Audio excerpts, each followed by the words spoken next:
पुण्यवंत पाताल लोकी नेला, दरिद्री तो भाग्यवंत केला. चोरट्याचा बहुमान वाढविला, कीर्तिवानाचा अपमान केला. धुंद झाला तुझा दरबार, वैरियासी दिदली मोक्ष सिद्धी, कपटिया दिदला महानिधी. सेवकाच्या डुंगान मिळे चिंधी, चालकासा त्रैलोक्य भावी बंदी. धुंद झाला तुझा दरबार, पतिव्रता ती वृथा गुंतविले. वेश्या गणिका ते सत्य लोका नेली, कळी स्वकुळा लाविली. यादव वृंदा ही गोष्ट बरी नाही केली. धुंद झाला तुझा दरबार, सत्ववानाचा बहु केला छळ. कीर्तिवानाचे मारिले बाळ, सकाम नविशी त्याचे नाशी बळ. जनी म्हणे मी जाणे तुझा खेळ, धुंद झाला तुझा दरबार. पांडुरंगा करो प्रथम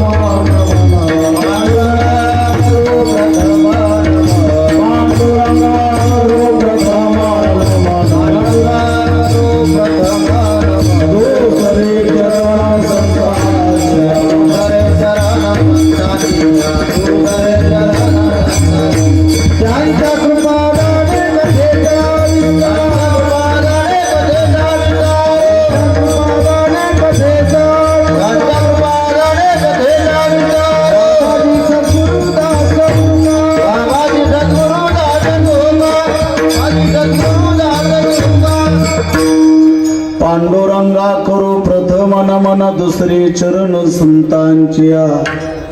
त्यांच्या कृपादाने कथेचा विस्तारू. बाबाजी सद्गुरु दास तुका जयांचे किल्या स्मरण. होय सकळ विद्यांचे अधिकरण, तेची वंद श्री चरण. श्री गुरूंचे ते नमस्कारुनी आता मस्तक माझी पायावरी. या वारकरी संतांच्या सेवेलागी सेवक झालो, तुमच्या लागलो निज चरणा. अहो स्वामी तुकया देवा, यावरी न करावा वेळ. पुण्यवंत पाताल लोकी नेला, दरिद्री तो भाग्यवंत केला. चोरट्याचा बहुमान वाढविला, कीर्तिवानाचा अपमान केला.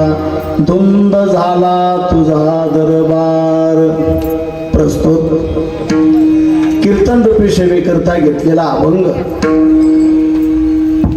संपूर्ण विश्वाला माता गंगेप्रमाणे पतित पावन करणारे अखंड पंढरपूर निवासी पंढरी राजाचे लाडके व प्रेमी भक्त श्री संत नामदेव महाराज यांच्या घरी एक दासी काम करणारी एक महिला, जिचं संत मालिकेमध्ये अतिशय उच्च एक अग्रगण्य स्थान श्री संत जनाबाई महाराज. आणि त्या जनाबाई महाराजांचा हा चौकडी पण 4.25 चरणाचा अभंग आहे. आणि तो मी आज तुमच्या समोर चिंतना करता घेतलाय. विठ्ठल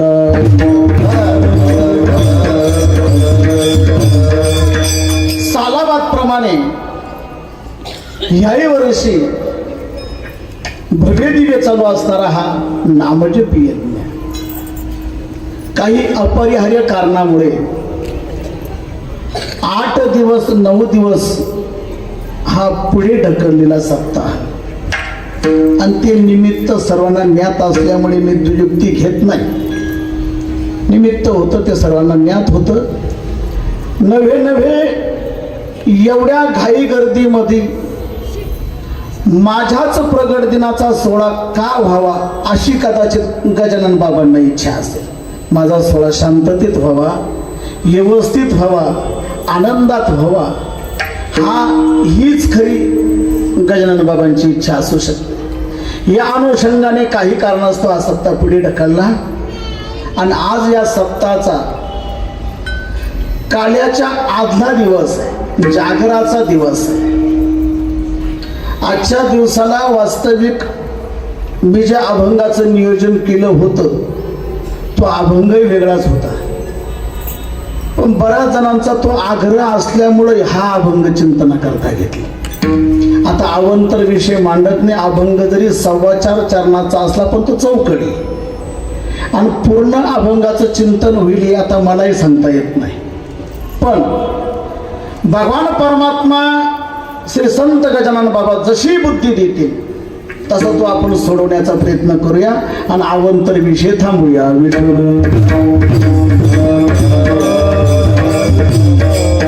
कुंडली कबरदा श्री ज्ञानदेव पंढरीनाथ भगवान.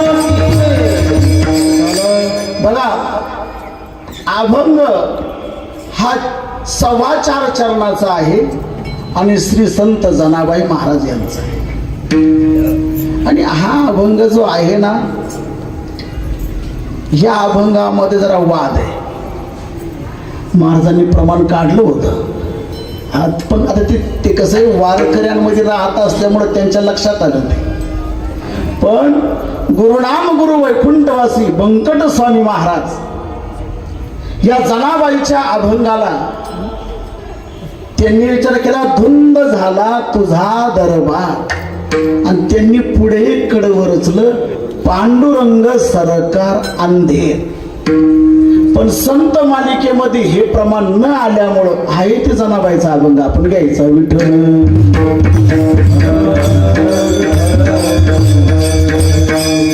हा अभंग म्हणजे प्रमाणही वादाचा आहे आणि या अभंगामध्ये सुद्धा वादच आहे. या अभंगामध्ये सुद्धा काय वादच आहे. तसा शास्त्राने 4 प्रकारचा वाद सांगितला.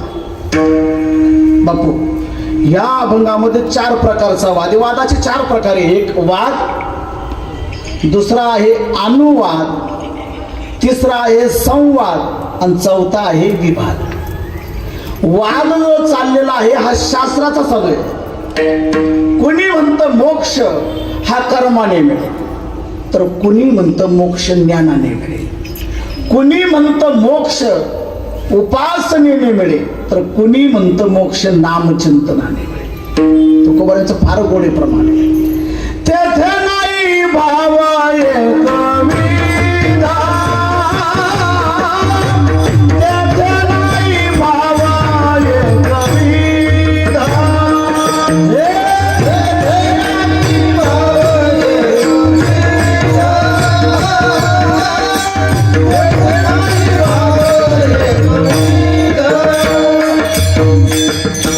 शास्त्राचा वाद चालू आहे. शास्त्राचं एकमत नाही. पण एक लक्षात ठेवा, वाद चालू आहे तो शास्त्राचा चालू आहे. अनुवाद हा देवभक्तांचा असतो. इथं वादाला दुसरं कारण नाही राहत. देव आणि भक्त इथं वादाला दुसरं कारण नाही. संवाद असतो तो गुरु शिष्याचा. गुरु शिष्यामध्ये काय होतो? संवाद होतो. मग लक्षात ठेवा, वाद शास्त्राचा आहे, अनुवाद देवभक्तांचा आहे आणि संवाद गुरु शिष्याचा आहे. आता विवादाबद्दल न बोललेलं बरं. विठ्ठल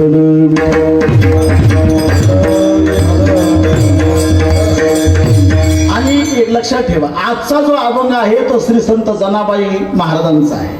आणि या 4 वादापैकी अनुवाद ह्या प्रकरणात देवभक्तांचा चालू असलेला संवाद. आणि एक लक्षात ठेवा बरं का, वाद करण्याकरता सुद्धा बापू अधिकार असावा लागतो. असा एरवी वाद नाही करता येत, सहज वाद करता येत नाही. वादाकरता सुद्धा, अनुवादाकरता सुद्धा अधिकार असावा लागतो. अभंग श्री संत जनाबाई महाराजांचा आहे.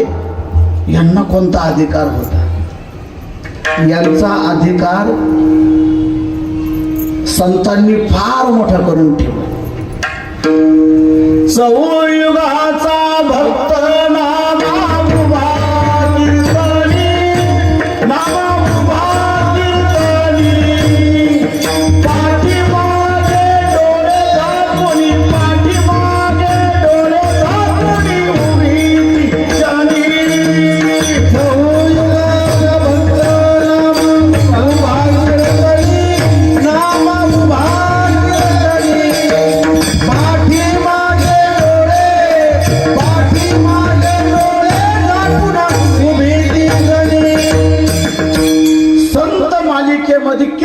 अधिकार असावा. श्री संत जनाबाई महाराजांचा संत वर्णन करत चौयुगाचा भक्तनामा उभा कीर्तनी पाठीमागे डोळे झाकणे उभी ती जणी. जनाबाई महाराजांचा किती मोठा अधिकार आहे. वास्तविक ज्या वेळेला भगवान परमात्मा अवतार घेतो त्याच वेळेला श्री संत नामदेव महाराज सुद्धा अवताराला येतात. आणि नामदेव महाराज अवताराला आलेले आले की त्यावेळेस त्यांची सेवा करण्याकरता जनाबाई महाराज सुद्धा येतात. ती म्हणते देवा अरे काय अधिकार. बघा भगवान परमात्म्याचा अवतार कृतयुगामध्ये प्रल्हाद अवतार झाला. नामदेव महाराजांचा प्रल्हाद अवतार. आणि भगवान परमात्म्याचा अवतार झाला नरसिंह आज.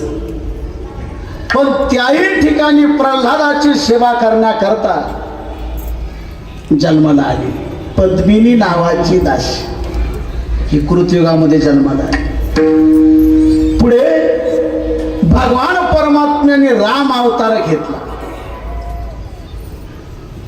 तू झाला राम राजा आम्ही वानराच्या भौजा.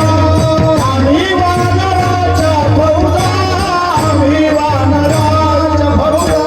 तू झाला राम राजा आम्ही वानराच्या भौजा. आम्ही वानराच्या भौजा. आम्ही वानराच्या भौजा. कृतयुग संपलं त्रेतायुग सुरू झालं. त्या त्रेतायुगामध्ये भगवान परमात्म्याचा राम अवतार झाला. त्याही राम अवतारामध्ये नामदेव महाराज म्हणजे प्रल्हाद जन्माला आले. कोण अंगद. पण त्याही अवतारामध्ये पुन्हा जनाबाई महाराज आल्या. माझे नाम मंथरा भरते मारिली लाथ. त्याही वेळेस अवतार झाला. पुढे द्वापार युग सुरू झालं. आणि त्या द्वापार युगामध्ये षडगुण ऐश्वर्य संपन्न एक भगवंतची जाण भगवान कृष्णाचा अवतार झाला. पण त्याही अवतारामध्ये नामदेव महाराज उद्धव म्हणून जन्माला आले. आणि श्री संत जनाबाई महाराज कुब्जा नावाची दासी झाली. काय विशेषता आहे मला. देवाचा अवतार, संतांचा अवतार, पुन्हा भक्तांचा हे अवतार. ती सेवा करण्याकरता संत जनाबाई महाराज अवताराला येतात. पुढे द्वापार युगही संपलं. तू आला विटेवरी. तू आला विटेवरी. तू आला विटेवरी. तू आला विटेवरी. आम्ही झालो वारकरी. आम्ही झालो वारकरी.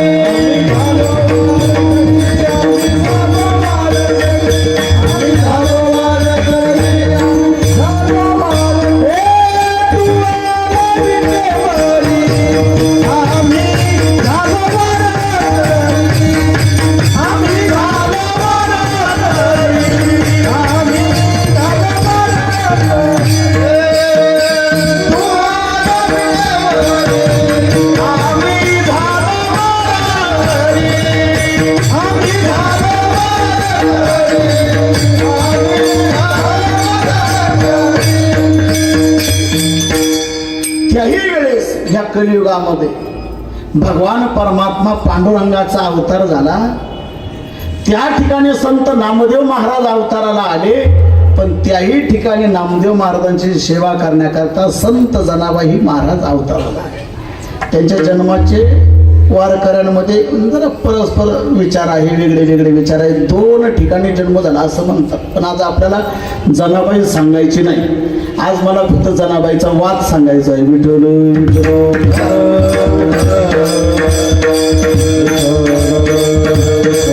जनाबाई महाराजांचा फार मोठा अधिकार होता.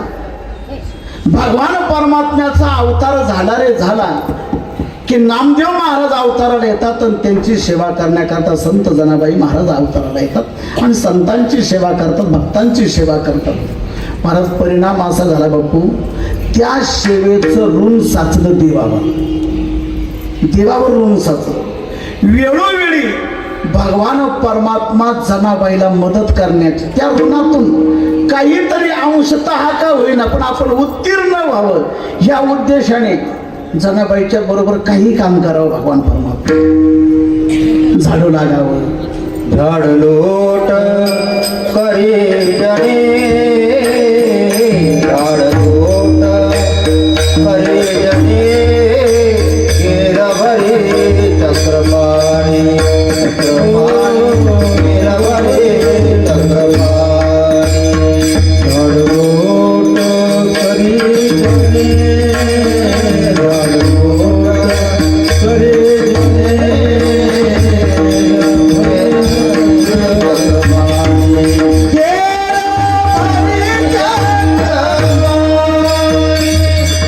झाड लोट करे जने, केर भरे चक्र पाणी. भगवान परमात्म्याने वेळोवेळी जनाबाईच्या ऋणातून मुक्त होण्याकरता जनाबाई महाराज धुण्याकरता गेल्या. भगवान परमात्म्याने तिला मदत करण्याकरताच, गौऱ्या वेचण्याकरता जनाबाई महाराज गेल्या, ते मदत करण्याकरता. जनाबाई महाराज दळण दळायला बसल्या की भगवान परमात्म्यानं समोर यावं. भगवान परमात्म्याने तिला दळू लागा. कानाई दळीन मी एकली, कानाई दळीन मी एकली, कानाई दळीन मी एकली, कानाई दळीन मी एकली, कानाई दळीन मी एकली, कानाई दळीन मी एकली, कानाई दळीन मी एकली, कानाई दळीन मी एकली. अभंग फार मोठा आहे, सर्व चिंतन आता याच्यातच विषय आपला निघून जाईल. दळण दळायला बसायचं जनाबाई महाराज. पण भगवान परमात्मा तिचा धावा ऐकून धावून जायचे, हाका मारून मारून कंटाळून जायचे. पण काय झालं, एक दिवसाची घटना महाराज, नामदेव महाराजांचं कीर्तन होतं वाळवंटामध्ये. आणि वाळवंटामध्ये नामदेव महाराजांचं कीर्तन, ते कीर्तन काय 2 तासाचं नव्हतं. ते केव्हाही सुरू व्हायचं आणि केव्हाही वेळ येईल त्यावेळेस संपून जायचं. आपलं कसं घड्याला पाहून करतो आपण कार्यक्रम करतो, तसं नाही.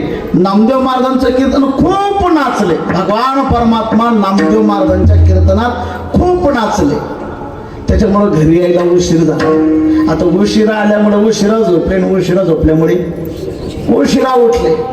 आणि इकडे जनाबाईचं चालूच होत. कानाई दळीन मी एकली चालू होत होते. धावा करत होती. तो धावा करता करता अचानक भगवान परमात्म्याला जाग आली.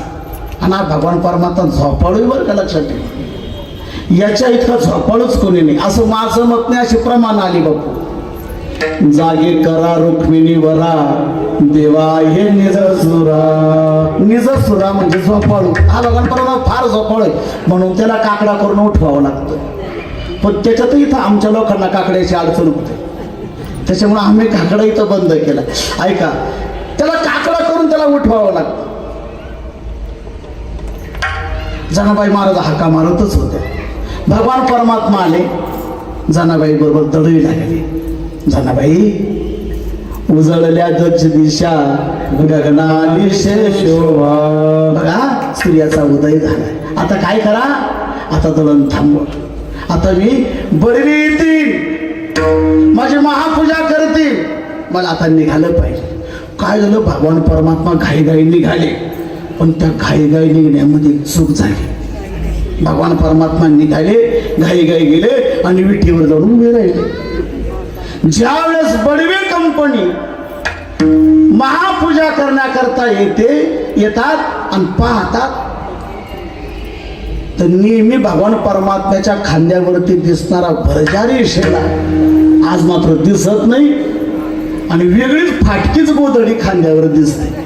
भगवान परमात्म्यानं काय केलं, घाईघाई जनाबाईची फाटकी गोधडी खांद्यावर घेतली आणि भगवान परमात्म्याचा शेला भगवान परमात्मा स्वतःच विसरले, तिकडे गेले. अरे म्हणे बरं, ती प्रसिद्धच गोधडी होती. अरे ओळखली, ही जनाबाई महाराजांची गोधडी, ही गोधडी जनाबाई महाराजांची. देवाचे भक्त म्हणतात आणि देवाच्या चोऱ्या करतात. जे देवाचे भक्त असतात ते देवाच्या कधी चोऱ्या करतात? जनाबाई महाराजांनी भगवान परमात्म्याच्या शेल्याची चोरी केली आणि स्वतःची फाटकी गोधडी शेला म्हणून टाकली. महाराज त्या ठिकाणी तो अधिकार होता दरोग्याला. पूर्वी दरोगा शब्द आलाय त्या प्रकरणामध्ये. दरोग्याला अधिकार होता पकडण्याचा आणि ठरलं ही चोरी नक्की जनाबाई महाराजांनी केली. देवाचे भक्त म्हणतात आणि चोऱ्या करतात. दरोग्याला नेलं. पंढरपूरचे लोक जमा केले एकत्र. बघा म्हणे, बरं मुद्देमालासह चोर पकडला. तो शेला तिथंच होता. सांगितलं हेच देवाचे भक्त, हेच चोऱ्या करतात आणि हेच पुन्हा देवदेव करतात.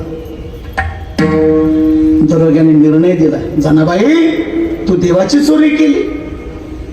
आजपासून 10व्या दिवसानंतर 10व्या दिवशी उद्धव घाटाला 21 हात उंच लोखंडाचा सूळ रवण्यात येईल आणि त्या सुळावर जनाबाईला देण्यात येईल.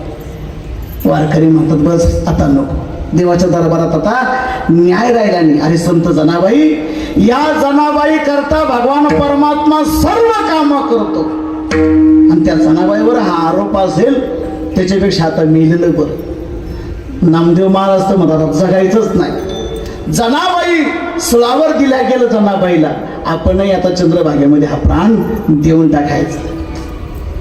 महाराज तो 10वा दिवस उगवला अविनाश महाराज. पण त्या दरोग्याने जनाबाईला विचारलं, जनाबाई सांग बरं तुझी शेवटची इच्छा काय? म्हणे माझी एकच इच्छा आहे. कोणती? मला एकदा त्या पांडुरंगाचं दर्शन घ्यायचं, एवढीच माझी एक इच्छा आहे. महाराज ते दोरखंड हाताला बांधलेला, दंडाला बांधलेला आणि दरोगे संत जनाबाई महाराजांना ओढत ओढत ओढत ओढत भगवान परमात्म्याच्या महाद्वारामध्ये नेऊन उभं केलं. ती म्हणे फक्त मला एकदा सोडा, मला एकदा त्याचं दर्शन घेऊ द्या. जनाबाईला सोडलं. जनाबाई महाराज भगवान परमात्म्याच्या समोर गेला आणि सांगले, देवा सांगा बरं, उद्धव घाटाला सूळ रवला 21 हात उंचीचा आणि त्या लोखंडाच्या सुळावर आता मला देण्यात येणारी, देवा माझी चूक काय? अरे मी तुझी भक्त आहे, तुझं नामस्मरण करणं हा आमचा स्थायी भाव आहे, स्वभाव आहे आणि त्या भक्ताच्या धाव्याला धावून जाणं हा तुझा स्थायी स्वभाव आहे. प्रल्हादा कारणे दैत्यासी दंडाया स्तंभी देवराया प्रगटोनी. आतापर्यंत ज्या ज्या भक्तांनी तुझा धावा केला आणि त्यांच्या धाव्याला तू धावून गेला, तसं मी तुझं नामस्मरण केलं, त्या नामस्मरणाला तू धावून आला. मग सांगा बरं देवा, तुमचा भरजारी शेला विसरले तुम्ही आणि आळ कोणावर आला? माझ्यावर. सांगा देवा माझा काय दोष? महाराज आता माझा विषय बदलेल. जनाबाई महाराजांनी इतक्या शिव्या घातल्या. कोणाला? देवाला. खूप शिव्या घातल्या जनाबाई महाराजांनी, खूप शिव्या दिल्या. विठ्या विठ्या मुळ मायेच्या कारट्या, विठ्या विठ्या मुळ मायेच्या कारट्या, विठ्या विठ्या मुळ मायेच्या कारट्या, विठ्या विठ्या मुळ मायेच्या कारट्या. विठ्या विठ्या मूळ मायेच्या कारट्या, तुझी रांडरंडकी झाली, जन्म सावित्री चुडाली आली, तुझं गेलं मड, तुला पाहुनी काळ दड, उभी राहुनी अंगणी शिव्या देते दाशी जनी, शिव्या देते दाशी जनी, शिव्या देते दाशी जनी, उभी राहुनी अंगणी शिव्या देते दाशी जनी, शिव्या देते दाशी जनी, शिव्या देते दाशी जनी.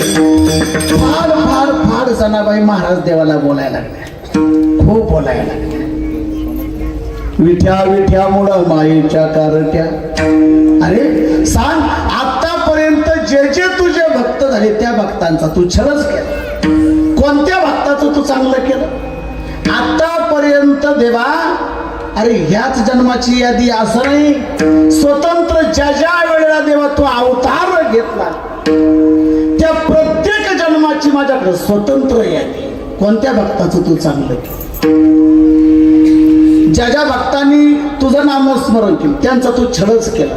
किती छळ केला हे जनाबाई महाराज अभंगाच्या पहिल्याच्या पुण्यवंत पदावर केलेला, पुण्यवंत पदावर केलेला, पुण्यवंत पदावर केलेला, पुण्यवंत पदावर केलेला.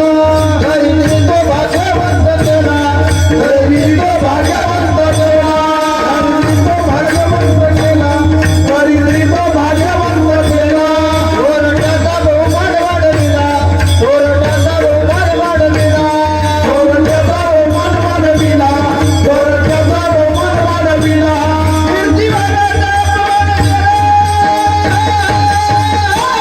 धुंद झाला तुझा दरबार, धुंद झाला तुझा दरबार, धुंद झाला तुझा दरबार, धुंद झाला तुझा दरबार. जीवनाचा अपमान केला,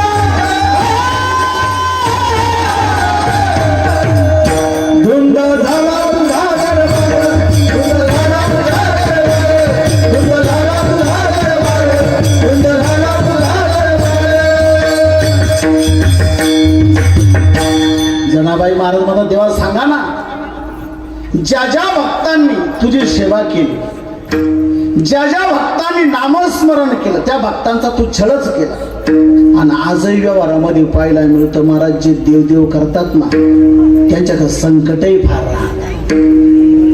पण एक लक्षात ठेवा, ही त्याची परीक्षा आहे. ही त्याची काय आहे? परीक्षा आहे.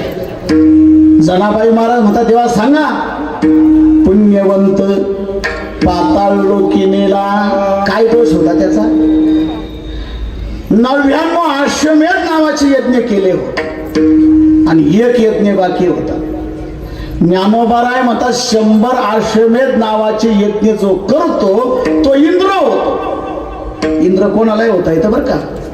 तुम्हाला जर वाटलं ना इंद्र व्हायचंय, 100 अश्वमेध नावाचे यज्ञ करा. पुण्यक्षेत्रामध्ये तो जन्माला येतो, आळंदी सारख्या ठिकाणी. इंद्र येवनिया भूमिसी याग संपादिले अहर्निशी, इंद्रायणी इंद्रशी पंचक्रोशी यापासनी. तो पुण्यक्षेत्रामध्ये जन्माला येतो, 100 अश्वमेध नावाचे यज्ञ करतो आणि त्याच्या पुण्यावर तो इंद्र होतो. पण ज्ञानोबाराय म्हणतात तो इंद्र पदावर राहतो तरी किती दिवस? तुका म्हणे जाती पुण्यक्षया धोती, पुण्यक्षया धोती, पुण्यक्षया धोती. तुका म्हणे जाती पुण्यक्षया धोती, पुण्यक्षया धोती, पुण्यक्षया धोती. तुकोबाराय म्हणतात जोपर्यंत त्याचं पुण्य आहे तोपर्यंत तो राहतो. एकदा पुण्य संपलं रे संपलं की ज्ञानोबाराय म्हणतात मग तया पुण्याची पाऊटी सरे, सर्वेचे इंद्रपणाची ओटी उतरे, येऊ लागते माघारी मृत्यू लोका. त्याला पुन्हा पुनरपि जननम पुनरपि मरणम पुनरपि जनने जठरे शयनम हे संसार आहे. या सृष्टीच्या कालचक्राच्या नियमाप्रमाणे त्याला जन्माला यावं लागतं आणि त्याला मरावंही लागतं. असे 99 यज्ञ झाले होते राजा बळीचे. महाराज बळीराजाचं कुळ म्हणजे त्याचे आजोबा होते हिरण्यकश्यपू. देव का राक्षस? राक्षस. पण लक्षात ठेवा, ह्या कुळा इतकं पवित्र कुळ कोणतंच नाही. कुळ राक्षसाचं तो बापू अतिशय पवित्र. का?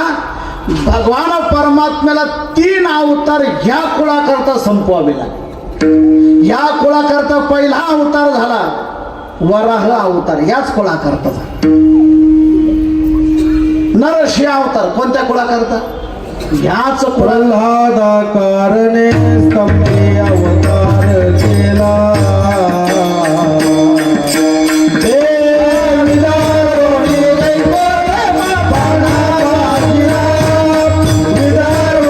दैत्य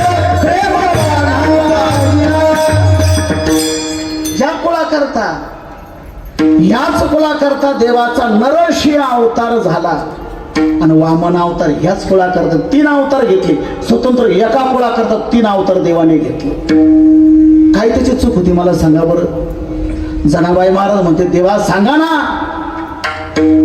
इंद्र गेला भगवान विष्णूकडे अहो याचे जर 100 यज्ञ पूर्ण झाले तर हा इंद्र होईल आणि मला माझ्या पदापासून बाजूला जावं लागेल माणसं पद वाचवण्याकरता काय काय करतील हे सांगता येत नाही बरं लक्षात ठेवा भगवान विष्णूची मध्यस्थी केली देवा तुम्ही काहीतरी करा देवाने अवतार घेतला बटुवेशधारी वामन अवतार वामन शब्दाची व्याकरणामध्ये फार अर्थ होता वामन या शब्दाचा मराठी शब्दकोशामध्ये अर्थ मिळतो वामन म्हणजे लहान जो लहान आहे त्याला काय म्हणावं वामन वामन शब्दाचा आणखीन एक तुम्हाला जाता जाता एक अर्थ सांगून जातो मागतो त्याला वामन म्हणा काही काही ना काही सवय असते मागण्याची बस मागतो त्याला वामन म्हणावं मराठी शब्दकोशामध्ये फार गोड वर्णन आले त्याचं बळीच्या दारामध्ये बटुवेशधारी हा वामन अवतारातला भगवान परमात्मा गेला आणि ते बळीराजा म्हणे भूदेव या माझं किती मोठं भाग्य आज माझ्या यज्ञामध्ये तुम्ही प्रगट झाला देवा माझं फार मोठं भाग्य हे म्हणे मी तुझ्या यज्ञामध्ये आले फक्त भेटण्याकरता नाही काही मागण्याकरता माग म्हणे काय मागायचं ते माग नाही म्हणे पहिला संकल्प सोड पूर्वी कुठली गोष्ट मागण्याच्या अगोदर संकल्प सोडल्या जायचं पण तिथं दैत्य गुरु होते शुक्राचार्य नाही बघा शुक्राचार्य त्या शुक्राचार्यांनी ओळखलं रे हा कोणी ब्राह्मण नाही हा मायावी भगवान विष्णू आहे न जाणो या बळीकडे तो काय मागेल आणि बळी त्याला काय देईल काही सांगता येणार नाही पण आपण एक काम केलं तर मागण्याचे मंत्र जर कोरडे गेले त्याला मागता येणार नाही सूक्ष्म रूप घेतलं आणि झारीत प्रवेश केला ज्या झारीतून पाणी पडणार होतं त्या झारीत प्रवेश केला आता मी तुम्हाला विचारतो मला एक सांगा एवढं मोठं चित्र विचित्र जगत ज्यांना निर्माण केलंय त्याला झारीत कोण शिरलं हे त्याला कळणार नाही का दरबारची काडी घेतली अभिमंत्रून त्याचा बाण केला तयार हे बळी झारीतून पाणी पडणार नाही का झारीत कचरा अडकलाय या बाणाने तू पाणी सोड मला या दोघांचा काय संवाद चालू आहे पाहण्याकरता दैत्य गुरु शुक्राचार्य झारीच्या तोंडाशी आले आणि तेवढ्याच बळीराजानं ती काडी आतमध्ये घातली आणि परिणाम काय झाला बळीने तो शुक्र अंधारा केला बळीने तो शुक्र आडाला बळीने बळीने डोळा बळीने तो शुक्र अंधारा केला बळीने तो शुक्र आडाला म्हणून फोडीला डोळा बळीने आंधळा शुक्र केला तेव्हापासून तर ती काडी महाराज ती डोळ्यात घुसली तेव्हापासून शुक्राचार्यांना एकच डोळा राहिला मागा भूदेव काय मागायचं ते मागा म्हणे मला काही नाही मला त्रिपाद भूमी दान दे त्रिपाद भूमी म्हणजे 3 पावलं भूमी मागून मागून तुम्ही काय मागितलं स्वर्ग मृत्यू पाताळ संपत्ती माझी आणि तुम्ही काय मागितलं 3 पावलं भूमी त्याला काय माहिती त्याच्या पायाचा काय पराक्रम आहे महाराज ज्या वेळेस मागण्याच्या अगोदर हा बटुवेशधारी होता छोटा होता लहान होता संकल्प पूर्ण झाला आणि हा हळूहळू इतका मोठा होत गेला तो आकाशाला भेटून आकाशापेक्षा व्यापक झाला आता माझा विषय नाही महाराज माझ्याकडे वेळ मला कमी पडेल पण जगद्गुरु तुकोबरायांनी मराठी शब्दकोशाची PhD कुठे केली असेल सांगता येत नाही आजही सगळ्यात अवघड भाषा कोणती असेल तर आपली मराठी भाषा अवघड आहे आजही आपल्या भाषेचा अर्थ आपल्याला लागत नाही एवढा प्रभू भावे मला फक्त एवढा शब्द पाहिजे केवढा एवढा मला फक्त तुम्ही बसलेले माणसं फक्त एवढ्या शब्दाचा अर्थ सांगा भगवान परमात्मा एवढा आहे म्हणजे नक्की केवढा आहे भगवान परमात्मा एवढा आहे का भगवान परमात्मा एवढा तुकोबराय म्हणतात तुका आकाश हा एवढा मला एवढा शब्द एवढा डोकं खातो मग एवढा शब्दाचा अर्थ आपल्याला लावता येत नाही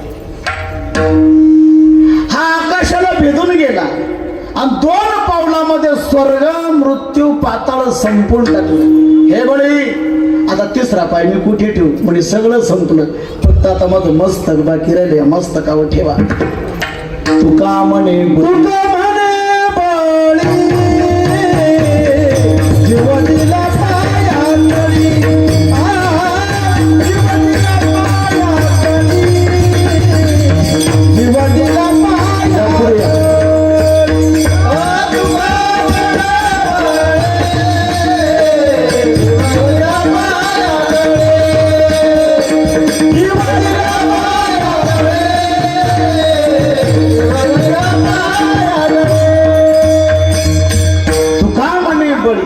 आणि जीव दिला पाया तळी. मग संत जनाबाई महाराज म्हणतात, देवा सांगा ना मग त्या बळीचं असं काय चुकलं होतं. वास्तविक तो यज्ञ करीत होता आणि यज्ञ करत असताना त्याच्या दरबारात त्यांनी काही बोलवलं नाही, तुम्ही स्वतः गेले, स्वतःच मागितलं आणि त्या बळीला तुम्ही घातलं कुठं? पाताळामध्ये. राही पाताळी स्वामी माझा, आणि त्या ठिकाणी तुम्ही त्याला पाताळामध्ये घातलं. त्या बळीचा दोष काय होता? म्हणून देवा मला फक्त एकच वाटतं, धुंद झाला तुझा दरबार, धुंद झाला तुझा दरबार, धुंद झाला तुझा दरबार, धुंद झाला.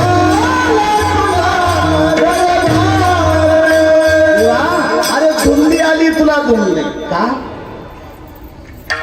यज्ञ करणारा पाताळामध्ये जातो. पुण्यवंत पाताळ डोकी नेला आणि दरिद्री तो भाग्यवंत केला. सांगा, पुण्य करणारा बळी पाताळामध्ये घातला आणि दरिद्री असणारा सुदामा, वास्तविक तो सुदामा किती दरिद्री होता. सुदामा तो तर इतका दरिद्री तो. वास्तविक मला वाटतं आज जे श्रीमद भागवत कथेला होते, आज माझा मी भागवतामध्ये तो विषय आला होता. किती दरिद्री. अध्ययन करण्याकरता सांदीपनी ऋषींच्या आश्रमामध्ये ते गेले. लहान होते आश्रमामध्ये गेले आणि त्या आश्रमामध्ये गेले असताना भगवान कृष्ण, बलराम दादा आणि सुदामा, वास्तविक ब्राह्मण गरीब, विद्याध्ययन करत असताना एक दिवस गुरुपत्नीने सांगितलं, मुलांनो समिधा नाही बरं का, समिधा जमा करून आणा, समिधा नाही. तिथं म्हणजे फार भूक लागली, अरे पण समिधा नाही ना, तुम्ही जमा करून आणा, मी स्वयंपाक करते. मला बलराम दादा आणि भगवान कृष्ण गेले निघून. सुदामा जरा ब्राह्मण होता, आशक्त होता, तो मागे थांबला. त्या ऋषी पत्नीनं ओळखलं, नक्की याला भूक लागली असेल, नक्की याला भूक लागली. म्हणून त्या ऋषी पत्नीनं शेवटला सुदामाच्या जवळ काही फुटाणे दिले. सुदामा, बरं ते घरी भाजलेले फुटाणे ते गपचूप खाता येते बरं का, लक्षात ठेवा. बाजारातले फुटाणे वेगळे आणि घरचे फुटाणे वेगळे. ते घरचे फुटाणे असं गपचूप खाता येत नाही, ते भाजलेले फुटाणे गुरुपत्नीनं सुदामा कधीला सांगितलं, कृष्णालाही दे आणि बलरामालाही दे. मला हा जाण्याच्या अगोदर तर भरपूर समुदाय गोळा करून ठेवल्यात. नेमका सुदामा तिथं गेला आणि धो पाऊस सुरू झाला. 3 झाडं होती शेजारी. कडेला तिकडे बलराम दादा, मध्यभागी भगवान कृष्ण, इकडच्या कडेला सुदामा. सुदामाने विचार केला, आता समिधा ओली झाली म्हणजे आता घरी गेल्यानंतर स्वयंपाक होणार आणि आपल्याला काही मिळणार नाही, पण चिंता करायची गरज नाही. ऋषीपतीने आपल्याकडे काय दिलेले आहे? फक्त ह्या फुटाण्यामध्ये वाटणी झाली तर आपलंही भागणार नाही आणि यांचंही भागणार नाही. त्याच्यापेक्षा यांना माहिती नाही मला दिलेलं आहे म्हणून, यांना सांगायचंच नाही. धो पाऊस झालाय सुरू आणि सुदामाने हळूच फुटाणे काढायचे आणि ते खात राहायचे. मी सांगून गेलो, फुटाणे गपचूप खाता येत नाही, ते वाजायला लागले, खाताने ते आवाज करायला लागले. भगवान कृष्ण म्हणे, सुदामा अरे आवाज कशाचा येतो? म्हणजे देवा एवढंही कळत नाही का? एवढा पाऊस पडतोय, हा का पाऊस आपण अंगावर घेतोय, अंगाचा थरकाप सुटलाय, माझे दातावर दात आपटू राहिले, माझ्या दातावरती दात आपटू राहिले. अरे म्हणे दातावर ज्यावेळेस दात आपटतात त्यावेळेस आवाज वेगळाच येतो. नाही म्हणे आजपासून असाच निघालाय. लक्षात ठेवा, विनोद नाही. तेव्हापासून सुदामाला दातावर दात आपटण्याची वेळ आहे. 18 विश्व दारिद्र्य निर्माण झालं का? जो देवाचं खातो अथवा जो देवाला सोडून खातो त्याच्यावर 18 विश्व दारिद्र्य निर्माण होतं. दातावर दात आपटण्याची वेळ. विद्याध्ययन पूर्ण झालं. भगवान कृष्ण गेले वेळ कमी असल्यामुळे. गड्यांनो राजा किरी झाला, कृष्ण सिंहासनी बैसला. द्वारकेचा राजा झाला. हा सुदामा त्याच्या घरी गेला. सुशीला नावाच्या मुलीबरोबर त्याचं लग्न झालं. 7 वर्षात त्याला 14 पोरं झाली. 7च वर्षात त्याला 14 मुलं झाली. बरं, एकाला पॅन्ट आहे तर दुसऱ्याला शर्ट नाही, एकाला खायला तर दुसऱ्याला खायलाच नाही. 18 विश्व दारिद्र्य निर्माण झालं.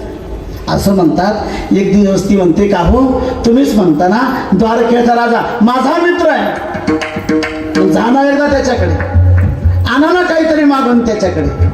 वास्तविक देवाकडं काही मागावं हेच बोलणं सुद्धा मला पटत नाही सुद्धा. आणि लक्षात ठेवा, आपल्याला सुद्धा सवय काय झालेली मागायची. आपण गजानन बाबाच्या मंदिरात जरी गेलो तरी काय करतो? मागतो म्हणून देत नाही. मागणं बंद करा, तो दिल्याशिवाय राहणार नाही. आपल्याला सवय झाली मागायची. हर दिवस आपण आपली यादीच तयार राहते, काही ना काहीतरी आपण मागत राहतो. मागायचं बंद करा, तो दिल्याशिवाय राहणार नाही. हा भगवान परमात्म्याचा स्वभाव आहे. त्यांनी सांगितलं काय मागावं. मागण्याकरता देवाकडं काही मागणं हे उचित नाही. देवाकडं काही मागणं, काही मागणे आम्हा अनुचित, उचित नाही. हे अनुचित आहे, योग्य नाही हे मागणं. या ठिकाणी विद्यमान संत निवृत्तीनाथ महाराजांचे अध्यक्ष, संस्थेचे अध्यक्ष या ठिकाणी सर्वांनी त्यांच्याकरता टाळ्या वाजवल्या पाहिजे. सुदामाला पटलं नाही भगवान परमात्म्याकडे जावं, त्याच्याकडे काहीतरी मागावं. पण ती आणाना काहीतरी मागून. सुदामाने विचार केला, आज योगाने कोय ना, पण भगवान परमात्म्याच्या दर्शनाचा योग आलाय, काय हरकती जायला. पण लक्षात ठेवा, काही ठिकाणी माणसाने रिकामी हाती जाऊ नये. ज्या ठिकाणी वयोवृद्धग्रस्त आहे घरामध्ये, रिकामी हाती जाऊ नये. ज्या घरामध्ये लहान बाळ आहे तिथं रिकामी हाती जाऊ नये. मुलीच्या घरी जाताना रिकामी हाती जाऊ नये. अशा अनेक ठिकाणी महाराज, त्या ठिकाणी गुरुकडे जायचंय ना, रिकामी हाती जाऊ नये. मग देवाकडे जायचंय, रिकामी हाती कसं जावं? रिकामी हाती जाऊ नये. ती म्हणे, अगं त्याचा स्वभाव आहे तो देतो. भगवान परमात्म्याचा स्वभाव आहे काय आहे? तो देतो, पण पहिल्यांदा काहीतरी घेतो.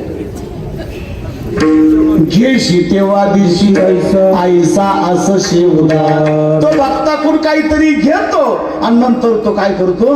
देतो. किती देतो? अगणित देतो. आपण 2 हाताने देतो, तो अनंत हाताने आपल्याला परत करतो. त्याला काय देण्याकरता?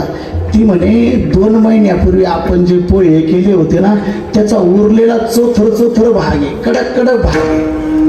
आता नाही म्हणावं तर दुसरं काही वस्तू नेण्याकरता नाही. 3 मोठी पोहे भरले, कंचुकीमध्ये बांधले, कमराला खवले. बालमित्र आता प्रौढावस्थेमध्ये आहे. पायी प्रवास केला, द्वारकेला गेले. प्रवेशद्वाराजवळ द्वारपालाला सांगितलं, द्वारपाल, तुमचा जो राजा आहे ना, हा माझा बालमित्र आहे. ते द्वारपालांना जरा विनोदच वाटायचा. का? अरे हा राजा आणि हा फाटक्या कपड्याचा, मळक्या शरीराचा, नुसता हाडाचा सापळा, आणि तो म्हणतो तुमचा राजा माझा. त्याने न ऐकल्यासारखंच केलं. पण एक दिवस द्वारपाल त्याच्या कामानिमित्ताने भगवान परमात्म्याकडे गेलं. सांगितलं, देवा फाटक्या कपड्याचा आहे, मळक्या शरीराचा, नुसता हाडाचा सापळा आहे, पण तो आम्हाला सांगतो तुमचा राजा माझा मित्र आहे. का रे? काय नाव सांगतो? सुदामा नाव सांगतो. देवा, सुदामा हे नाव ऐकलं, सिंहासनावरून भगवान परमात्मा उठले, पळत प्रवेश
त्याचं कारण असं आहे, कीर्तनाकरता घेतलेला अभंग त्याची प्रमाण म्हणणं वेगळं, पण चालू विषयामध्ये प्रमाण देणं असा देते साध्य करिता सायास कारण अभ्यास तुका म्हणे. याच्याकरता अभ्यास करावा लागतो, ग्रंथ हाताळावा लागतात आणि पाहून या ग्रंथ करावे कीर्तन. महाराज अभिनंदन आहे तुमचं. रथा सिंहासनाच्या खाली उडी टाकली, सुदामा नाव ऐकलं, परत महाद्वारामध्ये गेले. बालमित्र पण आता प्रौढ झालेला, हाडाचा सापडा नसतो, मळकं शरीर, फाटलेले कपडे, कडकडून मिठी मारले. हाताला धरलं सुदामा, किती वर्षानं भेटलं, राजदरबारामध्ये नेलं, स्वतःच्या सिंहासनावर सुदामाला बसवलं. भगवान परमात्मा खाली बसले, विचारलं सुदामा किती दिवसानं आला तू माझ्याकडे? पण कार्य सुदामा लग्न झालं? हो झालं. किती मुलं आहेत? 14. कार्य सुदामा इतक्या वर्षानं भेटण्याकरता आला आणि रिकाम्याच हाती आला. वहिनीनं मला देण्याकरता काही दिलं नाही. लाज वहिनीने दिले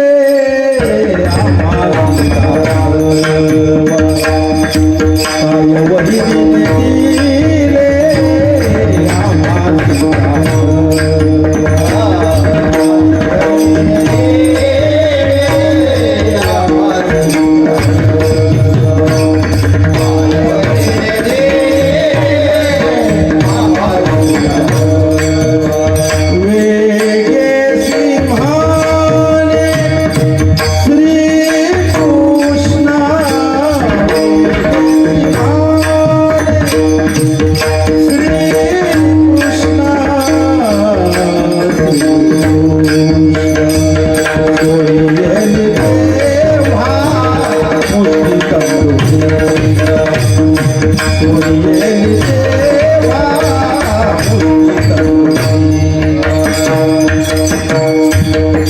आम्हाला देण्याकरता काहीच नाही. लाज वाटली सुदामाला, हा राजा आहे आणि याला देण्याकरता जे आणलेले पोहे ते 3च मुठी आहे आणि तेही पोह्याचा उरलेला चोथर भाग आहे. कसं सांगावं आणलंय, पण कमरेला खोडलेलं होतं. भगवान परमात्म्याने ती कंचुकी धरून ओढली आणि उघडली तर त्याच्यात 3 मुठी पोहे होते. भगवान परमात्म्याने 2 मुठी खाऊन घेतल्या आणि तिकडे विश्वकर्माला आज्ञा दिली, हे विश्वकर्मा आत्ताची आत्ता सुदामपुरीला जा आणि जशी द्वारका इथं आहे ना अशी प्रति द्वारका सुदामाची नगरी करून ठेव. देवानं 3री मूठ घेतली आणि मुखामध्ये घालणार. रुक्मिणी मातेनं आवाज धरला, हात धरला. ती म्हणते हा माझा भगवान परमात्मा इतका भोळाय, इतका भोळाय, ही 3री मूठ जर खाल्ली ना ही द्वारका सुद्धा याला देऊन टाकेल. ती म्हणते ते का हो देवा, सुदामा जर तुमचा मित्र आहे मग तुमच्या मित्रांना आणलेला प्रसाद तुम्हीच खाणार, आम्हाला नाही देणार? तो प्रसाद सर्व राण्यांनी मिळून खाल्ला. संत जनाबाई महाराज आता काय म्हणते ते ऐका. मग देवा सांगा बरं, पुण्यवान असणारा बळीराजा त्याला पाताळामध्ये घातलं आणि हा 8 विश्वदारिद्र्य निर्माण झालेला हा सुदामा याला द्वारकेसारखी सोन्याची नगरी देऊन टाकली. म्हणून तर देवा सांगते धुंद झाला तुझा दरबार, धुंद झाला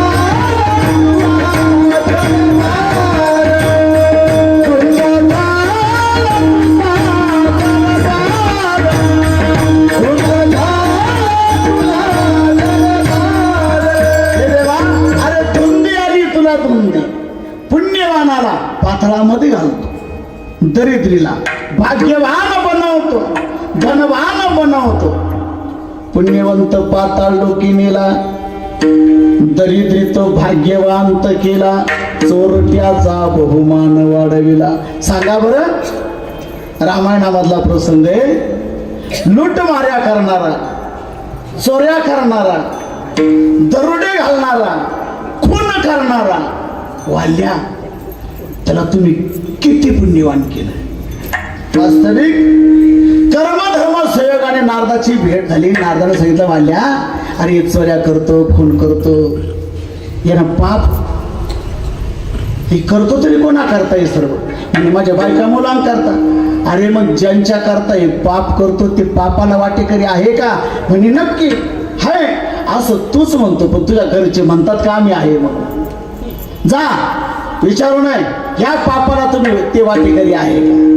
नारदाच्या वाक्यावर विश्वास बसला वाल्या घरी गेला बायकोला विचारतो का रे हे सर्व चोऱ्या करणं खून करणं लुटमाऱ्या करणं दरोडे घालणं हे सगळं मी तुमच्या करता करतो मग ह्या पापाला तुम्ही वाटेकरी आहे का. ते म्हणजे नाही मी तुमची बायको आहे आणि बायकोचं पालन पोषण करणं हे नवऱ्याचं काय करतो मी हे तुमच्या पापाला मी नाही वाटेकरी. मला मोठं विशेष वाटतं बरं का नवऱ्यानं जर पुण्य केलं तर अर्ध पुण्य कोणाला पत्नीला. हा नवऱ्यानं जर पुण्य केलं तर अर्ध पुण्य पत्नीला. पण नवऱ्यानं जर पाप केलं तर म्हणजे नवऱ्यानं पुण्य केलं तर अर्ध पुण्य पत्नीला. पण पतीला जर पाप केलं तर पतीचं पाप हे पतीलाच भोगावं लागतं. आता याचं उलट करतो हा पत्नीनं जर पुण्य केलं पत्नीनं जर पुण्य केलं तर पत्नीचं पुण्य पत्नीला. काय स्वार्थ आहे का नाही तुमच्याकडे. पत्नीचं पुण्य पत्नीला. पण पत्नीनं जर काही पाप केलं दुष्कर्म केलं तर तिचं अर्ध पाप पतीला भोगावं लागतं. असं माझं मत नाही. शिष्यानं केलेलं पाप गुरुला भोगावं लागतं. प्रजेनं केलेलं पाप राजाला भोगावं लागतं. राजानं केलेलं पाप हे पुरोहिताला भोगावं लागतं. पत्नीनं केलेलं पाप हे पतीला भोगावं लागतं. तोच प्रश्न वाल्याने मुलांना केला का रे हे सगळं तुमच्या करता करतो मग पापाला तुम्ही वाटेकरी आहे की नाही. ते म्हणजे नाही आम्ही तुमची मुलं आणि मुलांचं पालन पोषण करणं हे आई वडिलांचं कर्तव्य आहे. त्यावेळेस त्याला कळालं आणि त्याच वेळेस कळतं बरं का. कळोइलांत काळी प्राण प्राण प्रयाणाचे वेळे राहती निराळे रामा भोळे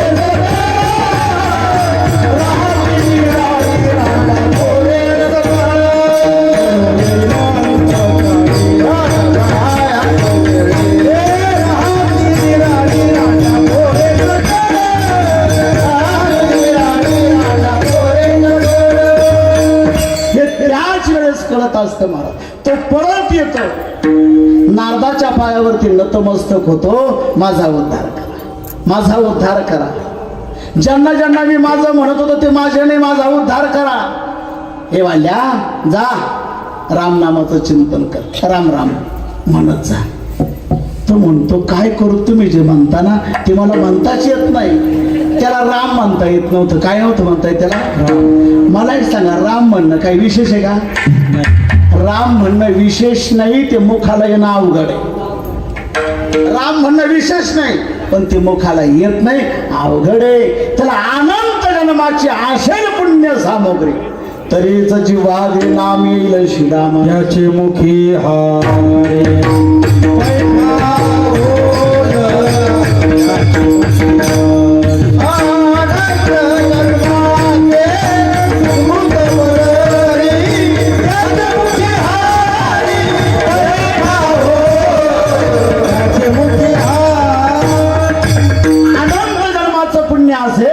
तरच भगवान परमात्म्याचं नाम आपल्या मुखामध्ये येत असतं. तो म्हणणं काय करू ते तुम्ही म्हणता ते मला म्हणताच येत नाही. त्याला राम म्हणता येत नाही. पण सहज बोलणे हित उपदेश सहज बोलून पाहिलं उपदेश करून पाहिला पण काम झालं नाही. मग करोनी सायास शिकवली सायास करून शिकवतात. खरे वाल्या तुला राम म्हणता येत नाही मरा मरा किती वेळ सांगणं धंदाच होता आमचा. तो मारणं हा आमचा धंदा. मरा मरा तुम्ही किती वेळ सांगा म्हणायला मग म्हणत जा मरा म्हण मरा म्हणे मरा मरा मरा करता करता तो राममय झाला. मारा मारा यही मंत्र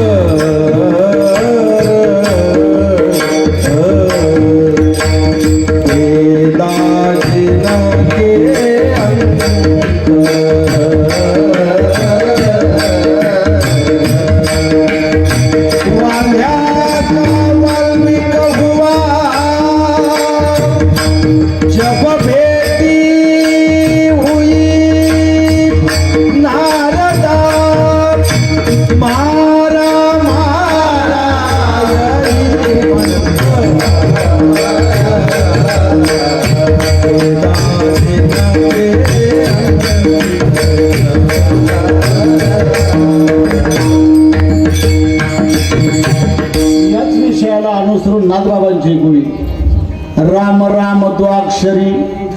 मरा येत उच्चारी नारद वाल्मिकी उपदेश करी द्वाक्षरी उद्धरला.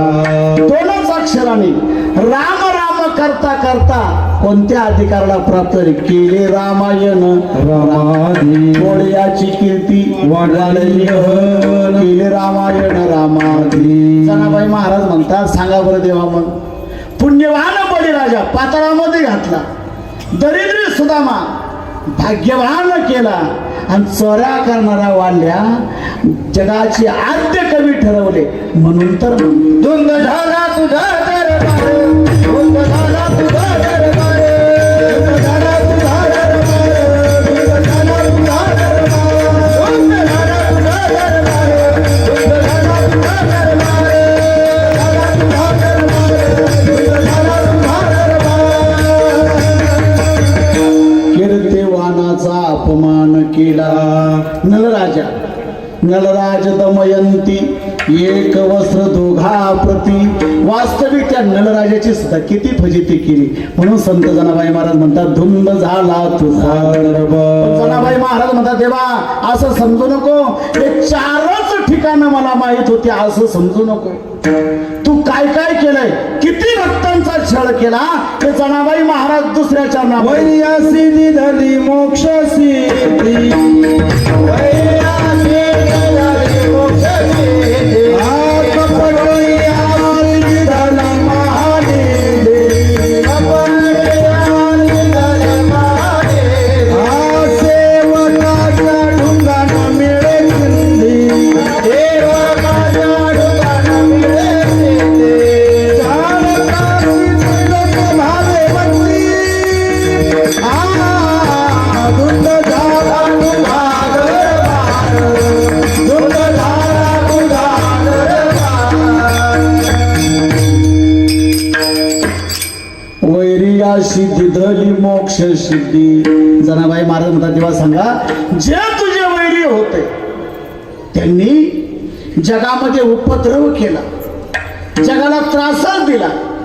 पण सांगा बरं देवा जे जे वैरी होते त्या वैऱ्यांना तू काय केलं, मोक्ष सिद्धी देऊन टाकली. अरे जे साधन चतुष्टय संपन्न जे मोक्षाचे अधिकारी असा दुर्लभ असताना मोक्ष तू कोणाला दिला, वैऱ्यांना. आयुष्या अपराध या शिशुपाळा. वास्तविक तो शिशुपाळ हो दोषी होता तो, पण अशा दोषी असणारा दोष ठेवले का तरी. वास्तविक भर सभेमध्ये आला तो आणि त्याने भगवान कृष्णाचं कुळच काढलं.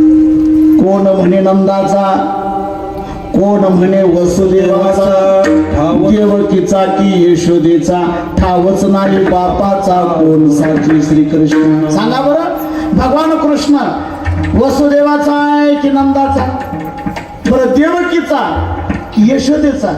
अरे बापच नाही असं त्यानं कुळच काढलं त्या शिशुपालाने. काय झालं, राजस यज्ञ करायचा आणि त्या यज्ञामध्ये आग्रपूजेचा मान कोणाला द्यायचं. पुरोगामी विचाराचे असणारे भीष्माने सांगितलं अरे या ठिकाणी फक्त आग्रपूजेचा मान देण्याचे योग्य फक्त भगवान कृष्ण आणि याला तो मान दिला पाहिजे. सर्वानुमते ठरलं यांना मान द्यायचं. पण काय घटना घडली, तो शिशुपाल त्या ठिकाणी आला. अरे म्हणे गवळ्याचं पोर आणि या गवळ्याच्या पोराला आग्रपूजेचा मान तुम्ही देता, त्याचा तो अधिकार आहे. हा चोऱ्या करतो, स्त्रियांची मस्करी करतो, चेष्टा करतो, हा चोऱ्या करणारा, लुटमारा करणारा, आणि त्याला तुम्ही आग्रपूजेचा मान दिला. भगवान परमात्मा शांत बसले का, त्याच्या आईला त्याने वचन दिलं होतं जोपर्यंत हा 100 अपराध करणार नाही तोपर्यंत याला मी काहीच करणार नाही. भगवान कृष्ण शांत आहे. बोल तुला काय बोलायचं ते बोलून घे, आज तुझा शेवटचा दिवस आहे, बोल तुला काय बोलायचं. आणि आपला इथं ठिकाणी रात्रीचा शेवटचा दिवस आहे, बोल तुला काय बोलायचं बोल. मला कठोर बोलला गेला. अपराध पूर्ण झाले. भगवान कृष्णाने सुदर्शन चक्र काढलं आणि त्या शिशुपालावरती जनाबाई महाराज म्हणतात सांगा बरं देवा, तुमच्या सुदर्शन चक्राने त्याचं शिर उडवलं पण त्याला नरकाला तुम्ही पाठवलं का? त्याला मोक्ष पदापर्यंत तुम्ही नेऊन पोहोचवलं. मग अपराध करणारा मोक्षाला जातो एवढंच असं नाही. तुका म्हणे आली नंदाची घरा स्वरूप सुंदरा देवांगना. पुतना नावाची राक्षसी देवा तुम्हाला मारण्याकरता आली, पण तिला न मारता आणि मारून सुद्धा तिला मोक्ष पदापर्यंत तो नेऊन ठेवलं. संकादिकाचे निमाने सायुज सौरसोदितला पुतळे जे विषाचनी स्तनपाने मारू आली. वास्तविक तिला किती दोष केला. गोकुळामध्ये नवजात मुलं जी जन्माला आली होती त्या सर्वांना तिनं मारलं. पण अशा पुतनेचा सदा भगवान परमात्म्याने उद्धार केला. तुम्ही दुपारी भागवत कधीत ऐकलं का? ही पुतना बळीराजाची मुलगी, बरं का लक्षात ठेवा. बळीराजाची मुलगी, तिचं नाव आहे रत्नमाला. तिनं भगवान परमात्म्याचं स्वरूप पाहिलं, ते वामन अवतार पाहिला. काय सुंदर दिसतो, काय छान दिसतो. असं बाळ जर कधी मला असतं ना, मी त्याला स्तनपान केलं असतं. असं बाळ मला असतं, मी स्तनपान केलं असतं. आता ते काही भगवान परमात्म्याला काही कळायला काही वेळ लागतो का? म्हणजे तुझी ती इच्छा मी पूर्ण करीन, पण आता नाही. द्वापार युगामध्ये मी कृष्ण अवतार घेईन. त्या अवतारामध्ये तुम्हाला दूध पाजण्याकरता ये. पण त्या भगवान परमात्म्यानं त्या बळीला पातळामध्ये ज्यावेळेस घातलं, ती म्हणे याला दूध पाजावं, याला दूध नाही, याला विष पाजलं पाहिजे. भगवान परमात्मा म्हणे तुझी ती पण इच्छा पूर्ण करतो. तुम्हाला दूधच पिईल मी तुझं, पण तुम्हाला विष पाजण्याकरता येणार ना. म्हणून पहिल्यांदा तुझं विषही पिईल, नंतर दूधही पिईल, नंतर तुझे पंच प्राण सुद्धा मी खेचून. ती रत्नमाला आहे. मला वाटतं उद्याच्या काळाच्या कीर्तनामध्ये तुम्हाला तो सविस्तर चिंतन आणखीन ऐकायला. आपला अभंग मोठा आहे. वैर्याशी दिदली मोक्ष सिद्धी. वैर्याला मोक्ष देतो, पाप्याला पुण्यवान करतो, चोऱ्या करणारा आद्य कमी करून ठेवतो. धुंद झाला तुझा दरबार,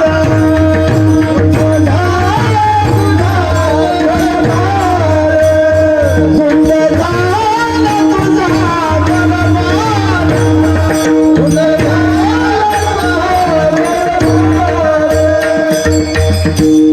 वैर्याशी दिदली मोक्ष सिद्धी. कपटिया दिदला महानिधी. सांगा बरं, कपटी असणारा रावण किती श्रीमंत करून ठेवला.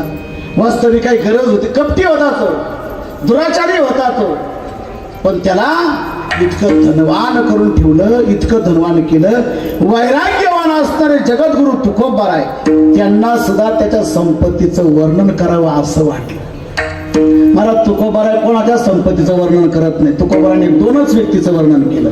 एक जडभराताच्या संपत्तीचं वर्णन केलं आणि एक तुकोबारायांच्या संपत्तीचं वर्णन केलं. संपत्ती किती होती थोडक्यात लक्षात घ्या, तुम्ही ध्यानात ठेवा. लंके माझी घरे ते किती ऐका, सांगत तसे संख्या जैशी तैशी. 5 लक्ष घरे पाषाणाची जेथे, 7 लक्ष तेथे विटे बंदी. कोटी घरे जेथे काशानी तांब्याची, शुद्ध कांचनाची 70 कोटी. शुद्ध सोन्याची 7 कोटी घरं होती.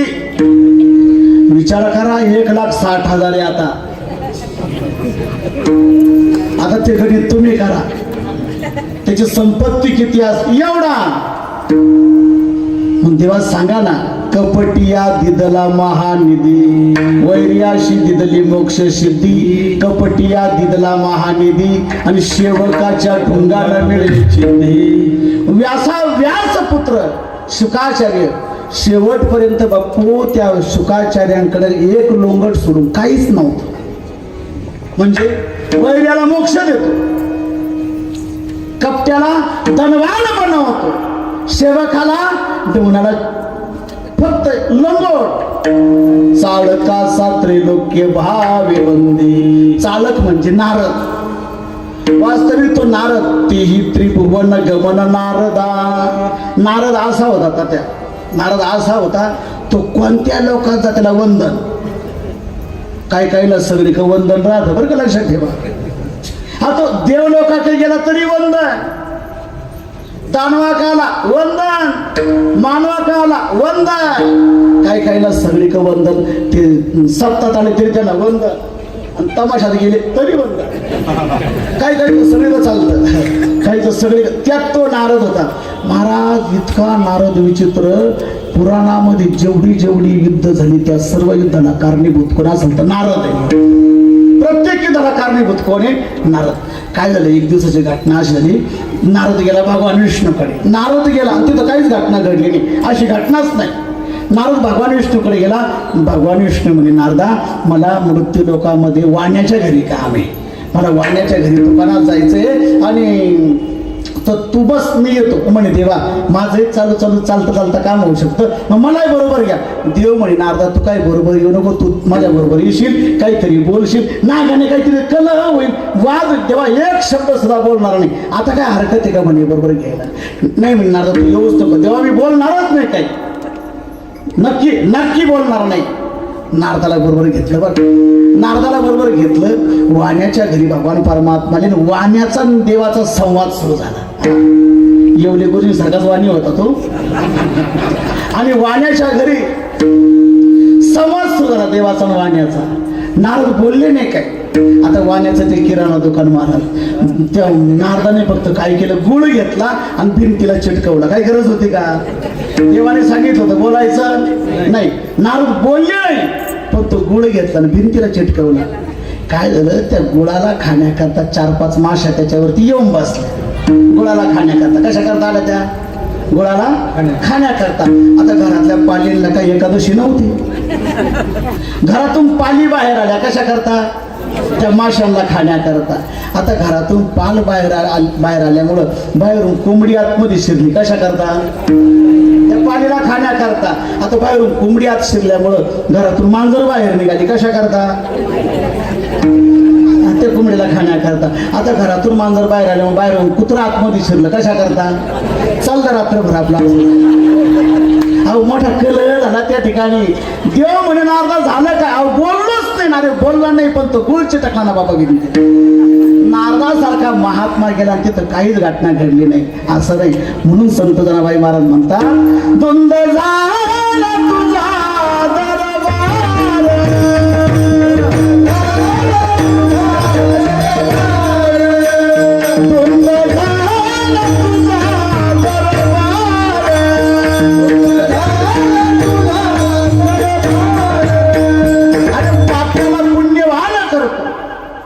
पुण्यवानाकडे दोष देतो, चोरट्याचा मान वाढवतो, वैराला मोक्ष सिद्धी प्राप्त करून देतो. देवा मला एवढंच माहिती आहे असं समजू नका. स्वतंत्र यादी तुमच्या माझ्याकडे तुमच्यावाली आहे. हे जनाबाई महाराज 3ऱ्या चरणात.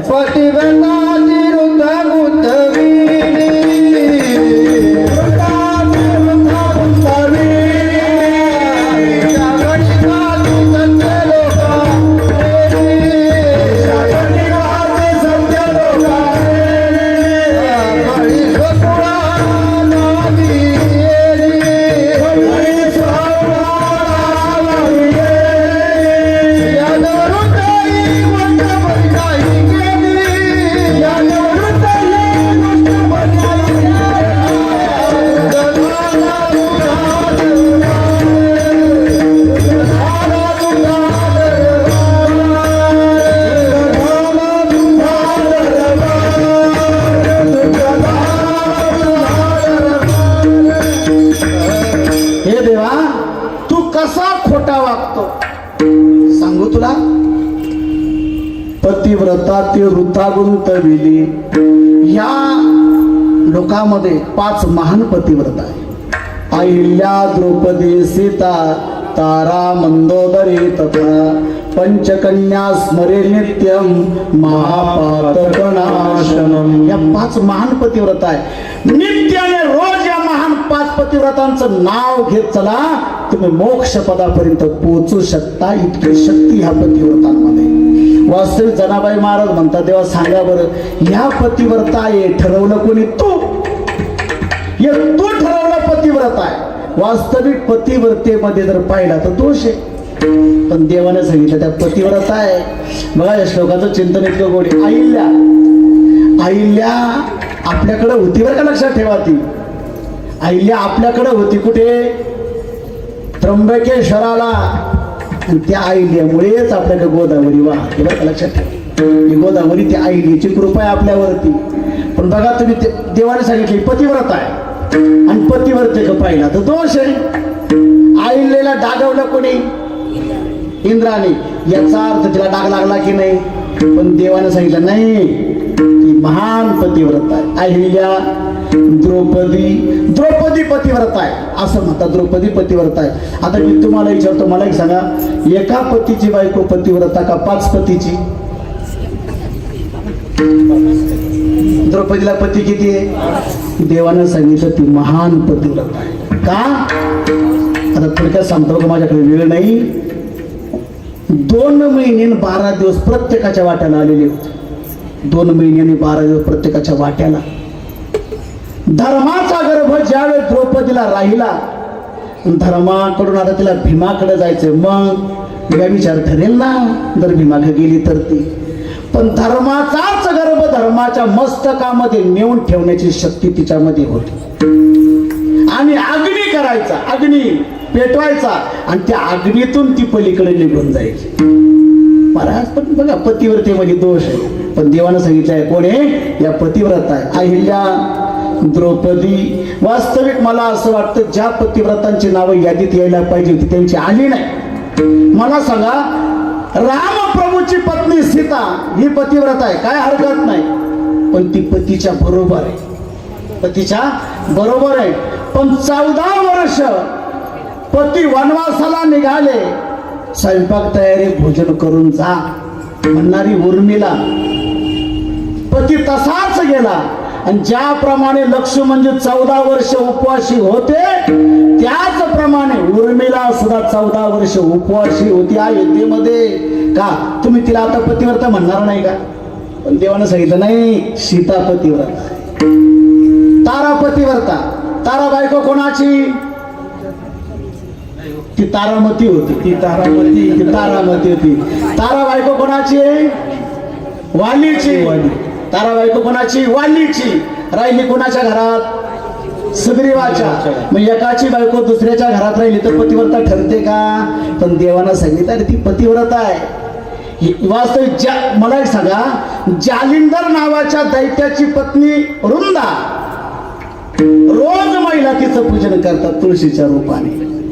ती शिवभक्त होते, ती पूजन करायची आणि त्या तपश्चर्येचं बळ जालिंदर दैत्याला युद्ध करताना मिळायची, शक्ती मिळायची. का? तिला तुम्ही पतिव्रता म्हणणार नाही का?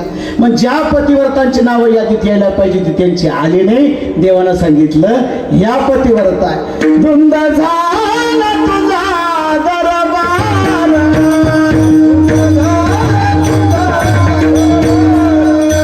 वृंद झाला तुझा दरबार.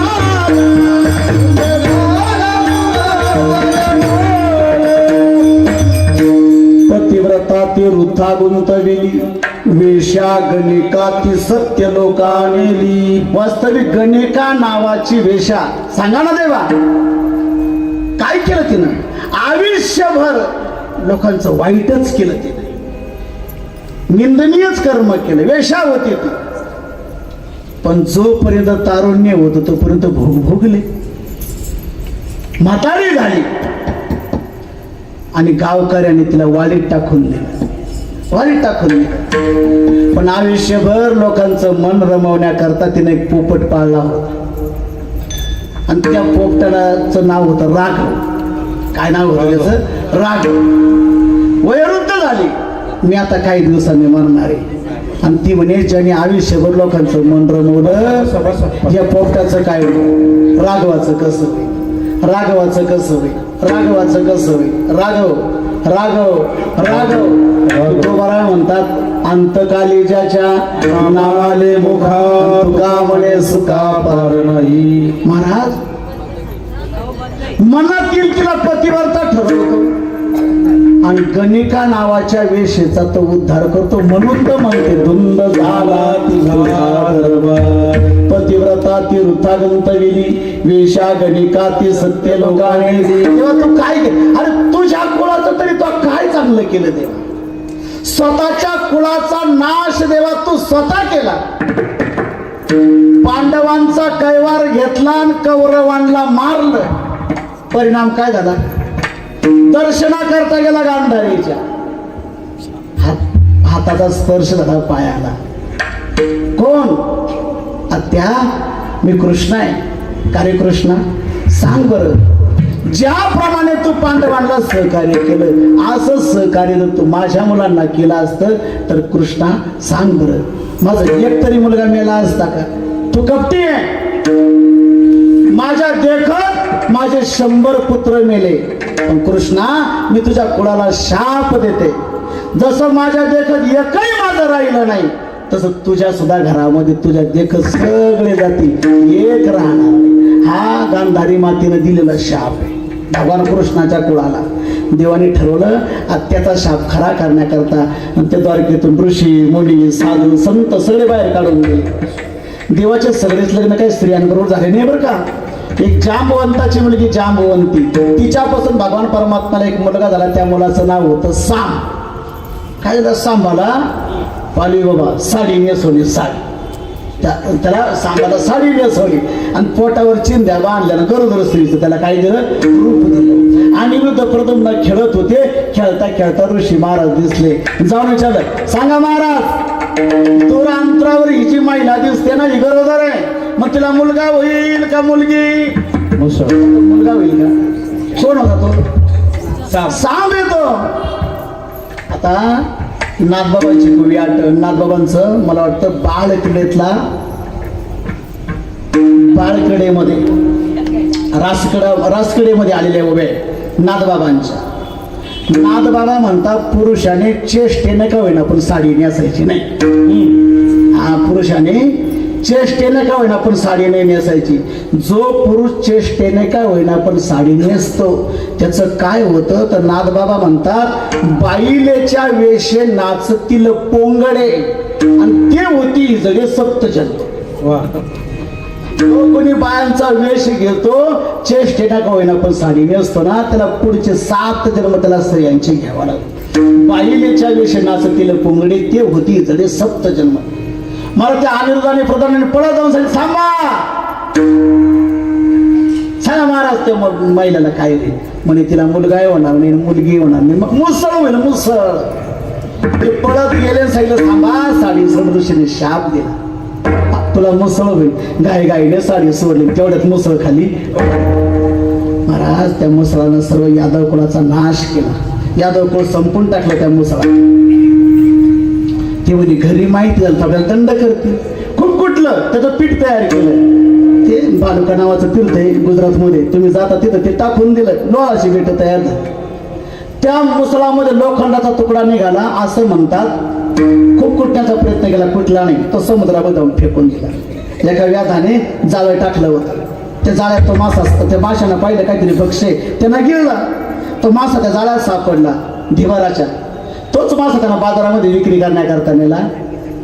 आणि एक शिकारी होता, तो शिकारी मासा घेण्याकरता बाजारात गेला आणि योगाने तोच मासा घेऊन आला. पोट फाडलं. माशाच्या पोटातून जर लोखंडाचा तुकडा बाहेर आला आणि त्याचं जर शस्त्र बनवलं, अचूक संधान सापडतं, त्यानं बनवला त्याचा बाण. देवाने काय केलं? यादव कुळाचा नाश केला. द्वारका पाण्यामध्ये बुडून देवाने सगळे यादव मारले बरं का. 2-3च राहिले आता. अखिलेश आणि तर देवाने सर्व यादव मारून टाकलेले. आता हे 2-3 कसे काय राहिले ते जाण्याचा संभव आहे आता, शक्यता ते जातील आता हळूहळू. ऐका, द्वारका पाण्यात बुडवली. बालुका नाव प्रभास पट्टण या ठिकाणी आले भगवान कृष्ण. आणि तो व्याध शिकार करण्याकरता आला. भगवान परमात्मा कळंबाच्या झाडाखाली पायाच्या आडी मारून बसले. पायाचा अंगठा हरणाच्या शिंगाप्रमाणे दिसला. त्याच दिशेनं बाण सोडला. भगवान परमात्म्याच्या उजव्या पायाच्या अंगठ्यामध्ये बाण घुसला आणि तिथून भगवान परमात्म्याला निज धामाला जावं लागलं. मग जनाबाई महाराज म्हणते, देवा स्वतःच्या खोलाचं तरी तू काय चांगलं केलं. म्हणून तर म्हणते, धुंद झाला तुझा दरबार, धुंद झाला तुझा दरबार, धुंद झाला तुझा दरबार, धुंद झाला तुझा दरबार. जनाबाई महाराज म्हणते, देवा आतापर्यंत ज्या ज्या भक्तांनी तुझी सेवा केली त्या भक्तांचा तू छळच केला. त्यांचा तू नाशच कोणत्या भक्ताचं तू काय चांगलं केलं देवा सांगा ना. जनाबाई शेवटच्या चरणामध्ये सांगितलं. सत्ववानाचा बहु केला सत्ववानाचा बहु केला छळ कीर्तिवान हरी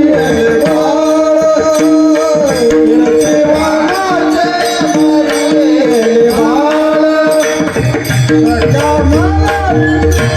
सगळ्या मनात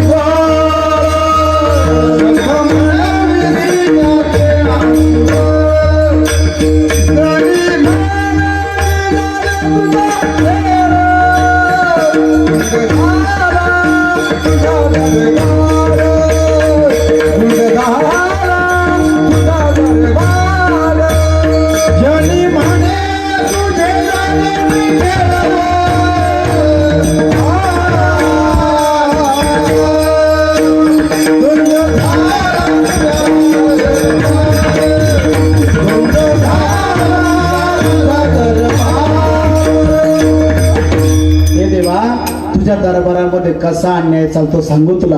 सत्ववानाचा बहु केला छळ. वास्तविक मला एक सांगा, राजा हरिश्चंद्र सत्ववान राजा, पण त्याची किती फजिती जीवनामध्ये. महाराज नुसता हरिश्चंद्र सांगण्याकरता स्वतंत्र चिंतन पाहिजे. काय महाराज स्वतंत्र कीर्तन होऊ शकेल राजा हरिश्चंद्राचे चरित्र. त्या हरिश्चंद्राने स्वप्नात राज्यदान केलं, स्वप्नात, आणि ते जागृतीत खरं करून दाखवलं. महाराज साधी गोष्ट आहे, स्वप्नात वचन दिलं आणि ते जागृतीत खरं करून दाखवलं. आपण जागृतीत वचन देतो, स्वप्नातही खरं करून दाखवत नाही. ही आपली अवस्था आहे. वास्तविक तो अयोध्येचा राजा आहे. राम प्रभू जन्माला येण्याच्या अगोदरचे राजे हे अयोध्या नगरी दान देऊन टाकली. दुर्वास नावाच्या ऋषीला. काशीनाथाला गेले, वाराणसीला गेले आणि डोम्याच्या घरी स्वतःला विकलं. बायको विकल्या गेली, मूल विकल्या गेलं. किती छळ.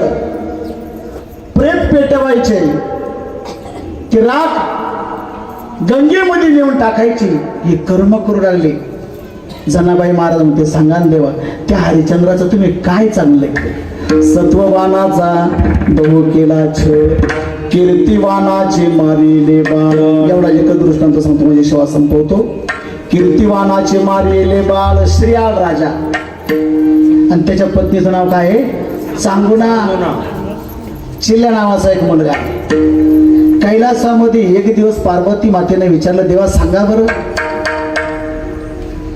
नारद आले भेटायला, आणि माता पार्वतीनं नारदाला विचारलं, नारदा सांग माझ्यासारखी कोणी पतिव्रता आहे का. म्हणे आई न बोललेलं बरं. का आहे म्हणे. कुठं, खाली मृत्यू लोकामध्ये.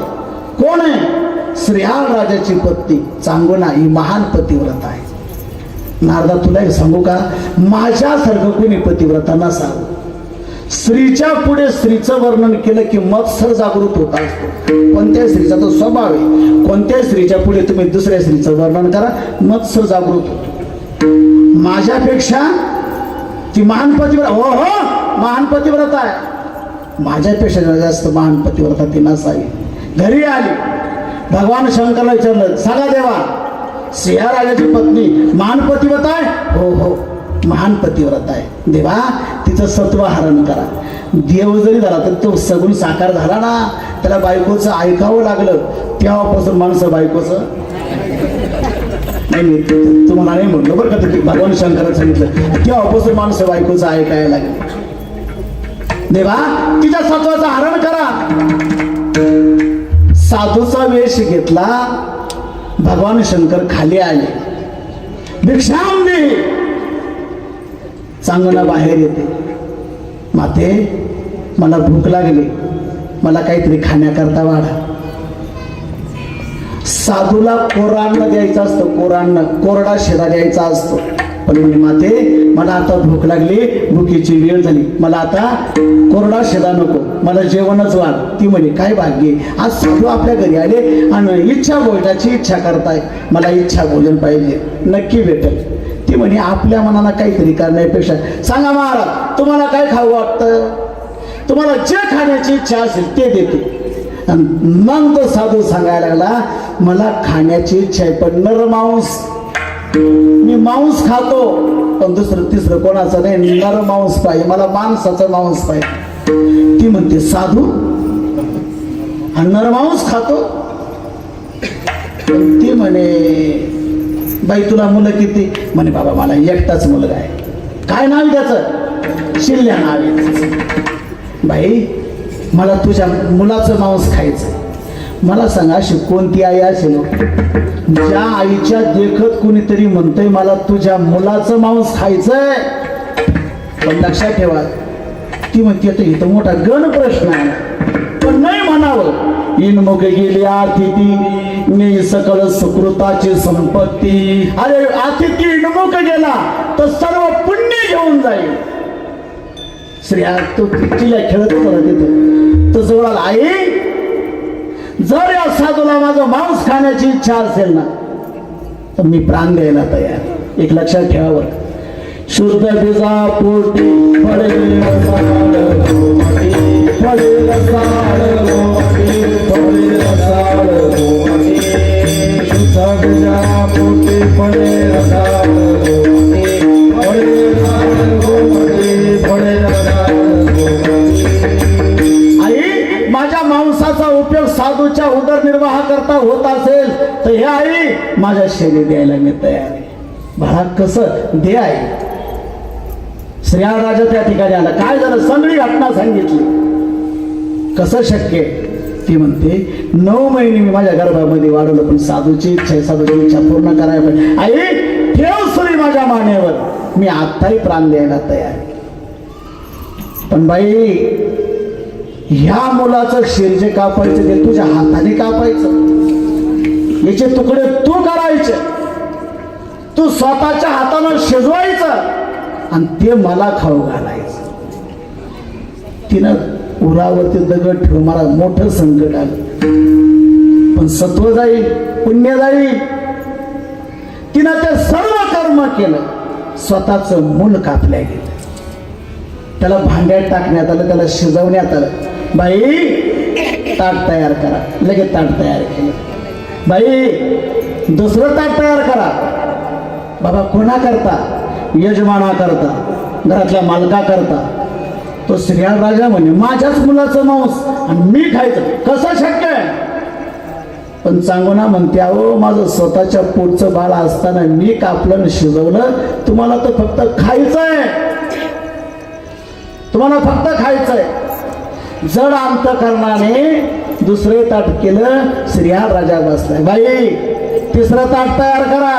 म्हणे कोणा करता? म्हणे तुमच्या मुला करता. बाबा एकच होता ना, तो मारला गेला, तो एकच होता. ताडकन साधू उठला. म्हणजे आता तुम्हाला मूल नाही? नाही बाबा आता मूल नाही. मग मी निपुत्रिकाच्या घरी भोजन करत नाही. ताडकन तिनं शरीर जमिनीवरती टाकलं. आता पुढे घटना फार मोठ्या घडल्या. तिथं पुन्हा त्या चिल्ल्याला उठवण्यात आलं आणि पुन्हा त्याला भोजन देण्यात आलं. माझा विषय संपलाय. जनाबाई महाराज म्हणते तेव्हा सांगा ना काय केलं होतं त्या चांगुणाने? तिच्या घरी तुम्ही स्वतः गेला, तिच्या सत्वाचा हरण केला. अरे मनातील तिला तुम्ही पतिव्रता ठरवतात, पाप्याला पुण्यवान करतात, पुण्यवानाला पापी करतात. सांगा हा तुमच्या दरबारामध्ये न्याय का? म्हणून तर मग धुंद झाला तुझा दरबार, धुंद झाला तुझा दरबार, झाला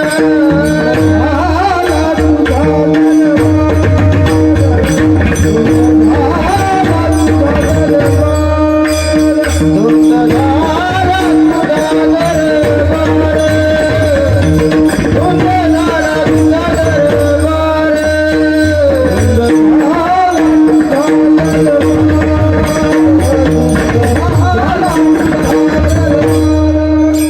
देवा सका म्हणवेशी त्याचे नाशिवळ, जनी म्हणे मी जाणे तुझा खेळ. सका म्हणणारा त्या अर्जुन तुझा सखा आहे. त्या अर्जुनावर देवाचं किती प्रेम.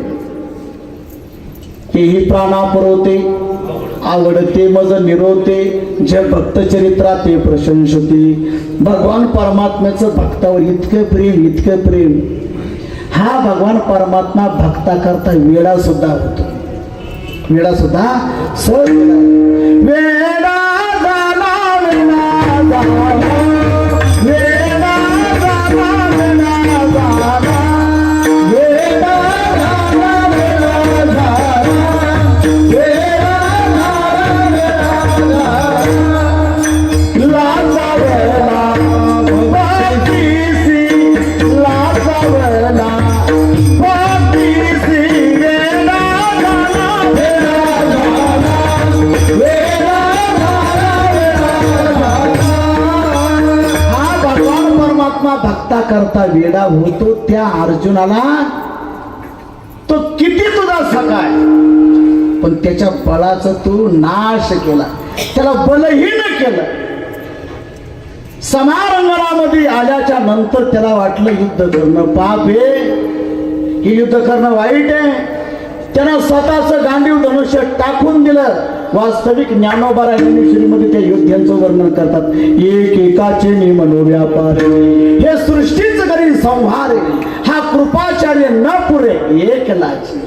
आणि ही पृथ्वी पालती करण्याची ताकद या अर्जुनामध्ये होती, कर्णामध्ये होती.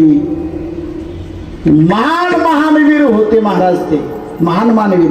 पण त्या अर्जुनाचं तू काय चांगलं केलं म्हणून तर म्हणते धुंद झाला तुझा बरबार, धुंद झाला तुझा बरबार, धुंद झाला तुझा बरबार, धुंद झाला तुझा बरबार. आता आपली वेळ कीर्तनाची संपून गेली आणि धावत्या वेळेमध्ये हे सर्व चरण सोडवणं अवघडच महाराज. मी सांगू एका एका चरणावर स्वतंत्र एक दिवसाचं कीर्तन इतकं रस भरिते. म्हणून मी संक्षिप्त रूपामध्ये तुम्हाला तुमच्या सर्वांचा आग्रह असल्यामुळे हे चारही चरण मी सोडवण्याचा माझ्या अल्पमतीने अल्पबुद्धीने या ठिकाणी मी प्रयत्न केला. कीर्तन सेवा संपली. आतापर्यंत मी तुम्हाला काही जास्त फार त्रास दिला नाही. विठ्ठल विठ्ठल मी जास्त मी काही कीर्तनामध्ये केलेलं मी आधीच तुम्हाला हाऊस हे म्हणूनच तर सप्ताह आहे ना, हाऊस म्हणूनच सप्ताह आहे, लक्षात ठेवा.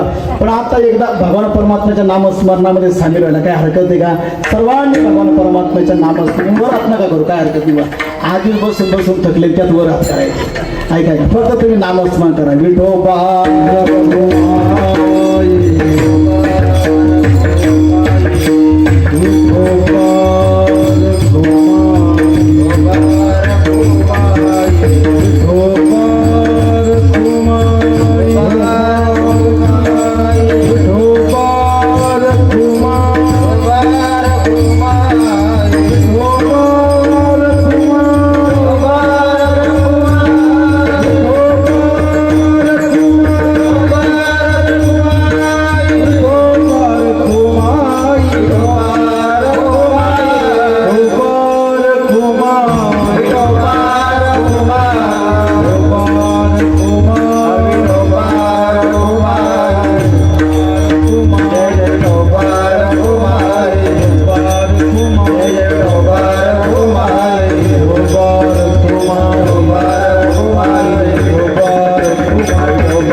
उठू नका. 2च मिनिटं, एवढ्या वेळ बसता तुम्ही. फक्त 2च मिनिटं, 2 मिनिटं. सर्वांना विनंती मागे 2 मिनिटामध्ये सर्व संपेल. शब्दशः मी अभंगाचा भावार्थ या ठिकाणी संपवले. आता प्रत्येक दिवशी महाराज लोकांचे सर्वांनी वर्णन केलंय. भरत महाराज असतील, कुणाल महाराज असतील, सोपान महाराज असेल, या ठिकाणी बाल भजनी मंडळ या ठिकाणी असेल, सूरज महाराज असतील, त्याचप्रमाणे पिंपळगावचे वारकरी रामचंद्र बाबा बोराडे असतील, पाथर्डीगावचे भजनी मंडळातून रामदास बुवा गवडे असतील, त्याचप्रमाणे या ठिकाणी रमेश बाबा गाडेकर असतील, विनेकरी या ठिकाणी सदू बाबा दादा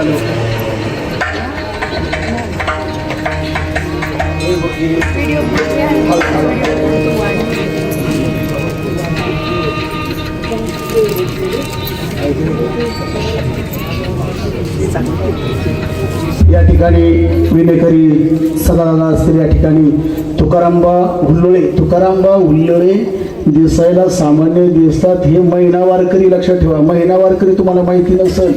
महिना वारकरी म्हणजे दशमीला आळंदीला जायचं, दशमी, एकादशी, द्वादशी आळंदीत थांबायचं आणि त्रयोदशीला पंढरपूरला पायी जायचं. पंढरपूरला दशमीला जायचं, दशमी, एकादशी, द्वादशी पंढरपूरमध्ये करायची, त्रयोदशीला निघायचं, आळंदीला यायचं. हे 15 दिवसाचे महिना वारकरी. हे त्यांनी फार वर्ष वारकरी केली महाराज. या ठिकाणी भागवत महाराज या ठिकाणी सर्व बाबा विनेकरी मंडळी, ही बाळगोपाल मंडळी, आज दुग्ध शर्करा योग म्हणजे या ठिकाणी शिवरामबाबा पालवे यांनी आयुष्यभर पीठीची साधना केली. त्या साधनेचं फळ यांना त्या ठिकाणी आता निश्चित त्यांना या ठिकाणी ते मिळाले. ह्याही वयामध्ये ते 2 तास बसून राहतात. या ठिकाणी मृदुंगाचार्य कालबाबांनी वर्णन केलं. अविनाश महाराज वाघ आटकवडेकर या ठिकाणी 7 दिवस आपल्याला या ठिकाणी लाभले. हा एक दुग्ध शर्करा योगच आहे. मागच्या वर्षी मला ते 1 का 2 दिवस महाराज या ठिकाणी आले होते. यावेळेस त्यांनी आपल्याला पूर्ण वेळ या ठिकाणी आपल्याला दिलाय. त्याचप्रमाणे आपल्या या सप्ताहाचे सर्वा जिथं कमी ते म्हणजे तिथं मी, हे असणारे येवले गुरुजी धुळेकर देवडेकर, जिथं कमी तिथं येवले गुरुजी, हे आता निश्चित झालं. काही कमी झालं या ठिकाणी बाप्पूंचा तर विषय. बाप्पू या ठिकाणी आपल्या हे बघा, हे व्यक्तिमत्व दिसायला सामान्य दिसतं समोर बसलेलं, हे फार मोठं व्यक्तिमत्व आहे महाराज. हे आपल्या परिसरामध्ये राहिल्यानंतर नाही कळत. हे त्यांच्या परिसरात तिकडं धुळ्याच्या परिसरामध्ये गेलं. खानदेशी वारकरी महामंडळाचे ते अध्यक्ष आहे आणि त्यांचे धोरण आहे महाराज. ज्या ठिकाणी सप्ताह नाही, भजन नाही, कीर्तन नाही, महोत्सव नाही, त्या ठिकाणी जायचं आणि तिथं उभारणी करायची, मोठमोठे मेळावे त्यांनी घ्यायचे. हे फार मोठं. मला वाटलं वेळ संपली वाटतं आपल्याला. आम्हाला सुटलं, वेळ संपली आता. ही भगवान परमात्म्याची कृपाची बरं काही. हे काय टाळला वेळ झाला का आपोआप सुटून जातो माझ्यावाला. ही भगवान परमात्म्याची कृपाची. असं सुधाकर बापू या ठिकाणी आले, तुम्ही सर्व मंडळी. आणि आणखीन मोठा योग आहे या ठिकाणी. पाटोदेव आमचे सासरे सुद्धा आले या ठिकाणी. मामा सुद्धा या ठिकाणी अचानक पाहिलं मी त्यांना. आता मामा सुद्धा या ठिकाणी. तसे मामा आमचे मेवणे रोजच कीर्तनामध्ये होते बरं का, लक्षात ठेवा. म्हणजे तुम्हाला आता त्यांना बोलायचा अधिकार नाही, ते रोजच कीर्तनामध्ये आता वास्तविक पोलीस यंत्रणेमध्ये काम करतात, पण रोज कीर्तनामध्ये उपस्थित राहतात. तुम्ही सर्व मंडळी, आज वेळ आजचं कीर्तन हे म्हणजे बेवेळ झालं आपलं, तरी तुम्ही सर्व मंडळी. आता गजानन भक्त परिवाराचं मी आता कोणाचं नाव घेऊन कोणाचं ठेवू हा मोठा प्रश्न आहे. पण जेवढे माझ्या समोर गजानन भक्त परिवारातले जेवढे आहे त्या सर्वांच्या चरणी नतमस्तक होतो. वास्तविक गावालाही लाजवेल असा सप्ताह या ठिकाणी सर्व मंडळी, परिसरातील मंडळी आणि ह्या गजानन महाराज भक्त परिवारामध्ये खूप लोक जोडले गेली, ज्यांची चेहरे पाहिलेली नाही, ज्यांची नावे कधी ऐकलेली नाही, अशी सर्व काका असे काही माणसं आहे इथं येतात, सेवा करून जातात, काही ना काही करतातच ते फार मोठी. आणि अनेक वर्षापासून महाप्रसादाची व्यवस्था शिवरामबा पालवे या ठिकाणी करतात. त्यांची सर्वांनी टाळी वाजवली पाहिजे. याही वयामध्ये वास्तविक त्यांच्या घरामध्ये तुमचा वारसा नक्कीच मुलं चालवतील, ही मात्र मानावं लागेल का. बाळासाहेब भाऊ असतील या ठिकाणी नेहमी सप्ताहामध्ये. दीपक भाऊ येत नसेल पण त्यांची उपस्थिती दरवेळेस ऑनलाईनच्या रूपाने कळेना पण राहत असते बरं का, ते दिसत नाही. बाळासाहेब महाराज या ठिकाणी राहतात आणि नक्की बाळासाहेबांवरती तुमच्या आईची वडिलांची कृपा आहे हे नक्की मानावं. कारण माझ्या वडिलाची मिरासी गा देवा तुझी चरण सेवा आहे आणि वास्तविक आणखीन दुग्ध शर्करा योग म्हणजे या ठिकाणी आपल्या परिसरातील विद्यमान असणारे नगरसेवक भगवान नाना दुंदे या ठिकाणी आले. त्यांच्याकरता सर्वांनी टाळ्या वाजवल्या पाहिजे. आणखीन दुसरा दुग्ध शर्करा योग म्हणजे आता सध्या विद्यमान काही दिवसापूर्वी मला वाटतं या सप्ताहाच्या कालावधीमध्येच हरिभाऊ पाटील फार मोठे गोड व्यक्तिमत्व महाराज. आम्ही पंढरपूरला मोक्ष धर्मशाळेमध्ये हरिभाऊ पाटलांच्या चातुर्मासाला जायचो बरं का. मी बऱ्याच वेळेस हरिभाऊ पाटलांच्या आणि त्यांचा पुण्यतिथी ह्या वेळेस पाथर्डी पाट्यावर झाली महाराज. पाथर्डी फाटा पवित्र झाला. लक्षात ठेवा, हरिभाऊ पाटलांची पुण्यतिथी ह्या ठिकाणी होणं हे महद भाग्याचे लक्षण आहे. आणि त्यांचं फार मोठे त्यांचे सेवेकरी महाराज फार मोठे. नुसते पंढरपूरमध्ये नाही, नाशिकमध्ये नाही, संपूर्ण महाराष्ट्रामध्ये त्यांचे भक्त आहे. दाताळकर संस्थान हे संपूर्ण महाराष्ट्रामध्ये. आणि हरिभाऊ पाटलांचा सोहळा या ठिकाणी फार वेगवेगळ्या पद्धतीने या ठिकाणी केला. आणि त्याच सप्ताहामध्ये हरिभक्तीपरायण राहुल महाराज साळुंखे यांना निवृत्तीनाथ ट्रस्ट संस्थेचे अध्यक्षपद त्यांना घोषवण्यात आले. नक्की त्याचं सार्थक ते करतील हीच सर्वांच्या चरणी प्रार्थना करतो. निवृत्तीनाथदादांच्या चरणी प्रार्थना करतो. गजानन महाराजांच्या चरणी प्रार्थना करतो. सुंदर आवाज तुमच्यापर्यंत ज्यांनी पोहोचवला ते देवळाली गावातले सुपुत्र बालवयामध्येच वारकरी संप्रदायाचं कडू त्यांना प्राप्त झालेले महाराज सुदामबुवा धोंडगे या ठिकाणी उपस्थित आहे. सुंदर अशी साऊंड सिस्टीम. नाही तर बरेचसे लोक सिस्टीम चालवताना प्रॅक्टिस करतात. शिट्टी तरी वाजत काहीतरी करतील मला तशी वाजत. त्यांनी एकदा लावलं की ते बाजूला जाऊन बसतात. बरोबर सगळं यंत्रणा ते हलवतात. बरोबर तुम्हा सर्वांच्या चरणी नतमस्तक होतो. ज्यांच्या गळ्यामध्ये पवित्र तुळशीची माळ आहे त्यांना जागेऊन वंदन करतो. ज्यांच्या गळ्यात माळ नाही त्यांनी आता निर्णय घ्या, गळ्यामध्ये माळ घाला, ती मारायच्या आत घाला. लोक मेल्यानंतर लागेल तेवढा पाला तुळशीचा तोंडात घालतात. आणि याला तुळसच मान्य नाही. आता झाड तोंडात लावलं तर काय फरक पडणार आहे. तुळशीची माळ गळ्यामध्ये घातल्याशिवाय, एकादशीचं व्रत केल्याशिवाय, चंद्रभागेमध्ये स्नान केल्याशिवाय, पांडुरंगाचं दर्शन घेतल्याशिवाय, ज्ञानोबरायांची ज्ञानेश्वरी तुकोबरायांचा गाथा वाचल्याशिवाय मरू नका. हे सगळं न करता कोणी मरत असेल मग त्याला माणूस होऊ नका. यामध्ये महिला वर्गामध्ये श्रीवंशीताई या ठिकाणी ज्ञानेश्वर महाराज नगरमधून त्या या ठिकाणी आले. संध्याताई पाटील पण आहे. महाराज त्या संध्याताईची फार मोठी इच्छा आहे बरं का. कैलास फार मोठी इच्छा त्यांची काय, इथं सर्व पारायण होतात पण ज्ञानेश्वरी पारायण होत नाही. मी स्वतंत्र ज्ञानेश्वरी पारायण या ठिकाणी करीन, तिची फार इच्छा आहे. इथल्या स्थानिक असणाऱ्या सर्व महिलांच्या जर इच्छा असली तर त्या महिला 10-20 जणी जरी एकत्र आल्या तरी ती संध्या या ठिकाणी ज्ञानेश्वरी पारायणाचं नेतृत्व त्या ठिकाणी तुम्हाला करू शकते. एक लक्षात ठेवा, सूर्यवंशीताई चांगल्या बोलतात. तुम्ही शिवजयंतीला पाहिलं असेल ना. मी नव्हतो पाहण्याकरता, मी फक्त ते काय म्हणतात त्याला ती क्लिप पाहिली. त्याच्यामध्ये ताई बोलताना दिसल्या, फार सुंदर बोलतात. त्याही ज्ञानेश्वरी पारायण करा, तुम्हाला सहकार्य करतील, मदत करतील. तुम्ही फक्त महिलांनी आता तत्पर व्हा आणि ज्ञानेश्वरी पारायण एकदा ह्या प्रांगणामध्ये विजयी ग्रंथाचं सुद्धा पारायण या ठिकाणी अविनाश मांडाळकर साहेबांची फार मोठी इच्छा. आज त्यांची पंगत वास्तविक ते मागच्या सप्ताहामध्ये त्यांची पंगत होती पण त्या सप्ताहामुळे हा सप्ताह पुढे ढकलला आम्ही. तर एवढा मोठा सुवर्ण योग येतात त्याच्यामध्ये आपलं कशाला टांगाने करायचं. इकडे कथा, इथं दत्त मंदिरामध्ये सप्ताह, परत तोही सप्ताह आपण थांबून घेऊन तो सप्ताह झाला की आपण आपला सप्ताह करू, काय हरकत आहे. पण आज सुग्रास सर्वांना जे भोजन दिलं महाराज आपल्या इथले तर होतेच होते. मारुती रायाना तिकडे काही भक्त पाठवले बरं का, तिकडे लगेच 700 लोक बघा. आणि गजानन बाबांची कृपा आहे. स्वयंपाक होता 400 लोकांचा, खाल्ला किती लोकांनी. अरे मग अजून तुम्हाला कोणती कृपा पाहिजे. गजानन बाबांची कोणती कृपा. 400 लोकांचा स्वयंपाक 700 लोक खातात. अजून याचे काही दृश्य शक्ती असते, काही अदृश्य शक्ती असते, हे मानावंच लागेल. गजानन बाबांनी त्याच्यामध्ये ती पूर्तता केली आणि 700 लोकांपर्यंत तो प्रसाद नेऊन पोहोचवला. आमचे पाथर्डी गावचे सुपुत्र पंढरी भाऊ त्र्यंबक पाटील नवले इथं आता आपल्या जवळच राहण्याकरता या ठिकाणी आले. त्यांनी सांगितलं तुम्ही फक्त मला सांगा काय कमी येते. जसं यांनी सांगितलं जिथं कमी तिथं मी, तसं ज्या सप्ताहामध्ये जे कमी असेल ते सर्व पंढरी भाऊ या ठिकाणी पुरवायला तयारी. एकदा त्यांच्या करता सर्वांनी टाळ्या वाजवा. आता ते मी मार्गदर्शन करणारा असल्यामुळे आज मला जास्त वेळ घ्यावा लागला बरं का. मी त्याच्याबद्दल सर्वांची क्षमा मागतो. झालेली सेवा भगवान परमात्म्याच्या चरणी समर्पण करतो. सेवेला पूर्ण विराम देतो या ठिकाणी. आता उद्याचं चिंतन तुम्ही उद्या सांगणार आहे का कैलास बा? नाही तर सांगून देऊ का? उद्या 3:30 ते 4:30, उद्या 3:30 ते 4:30 या वेळेमध्ये ज्यांचं भागवत या ठिकाणी होतं त्यांचं ज्ञानेश्वरीवरती प्रवचन होणार आहे. म्हणून 3:30 ते 4:30 या वेळेमध्ये तुम्ही या.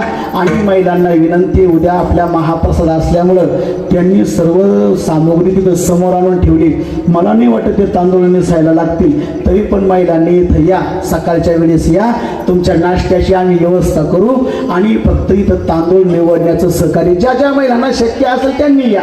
सर्वांनी असेल ज्यांना शक्य असेल त्यांनी या.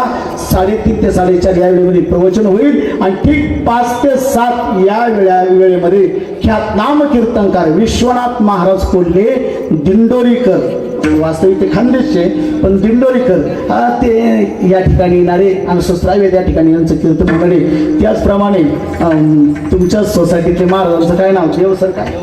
देवकर महाराज मागे बसलेले आहेत. त्यांच्याही चरणी नतमस्तक होतो. आणि कीर्तनाच्या नंतर लगेच या ठिकाणी भव्य दिव्य असा महाप्रसाद होणार आहे. सर्वांनी महाप्रसादा करता यावं हीच तुम्हा सर्वांना विनंती करतो. माझ्या शब्दाला विराम देतो. ज्ञानेश्वर माऊली, ज्ञानराज माऊली.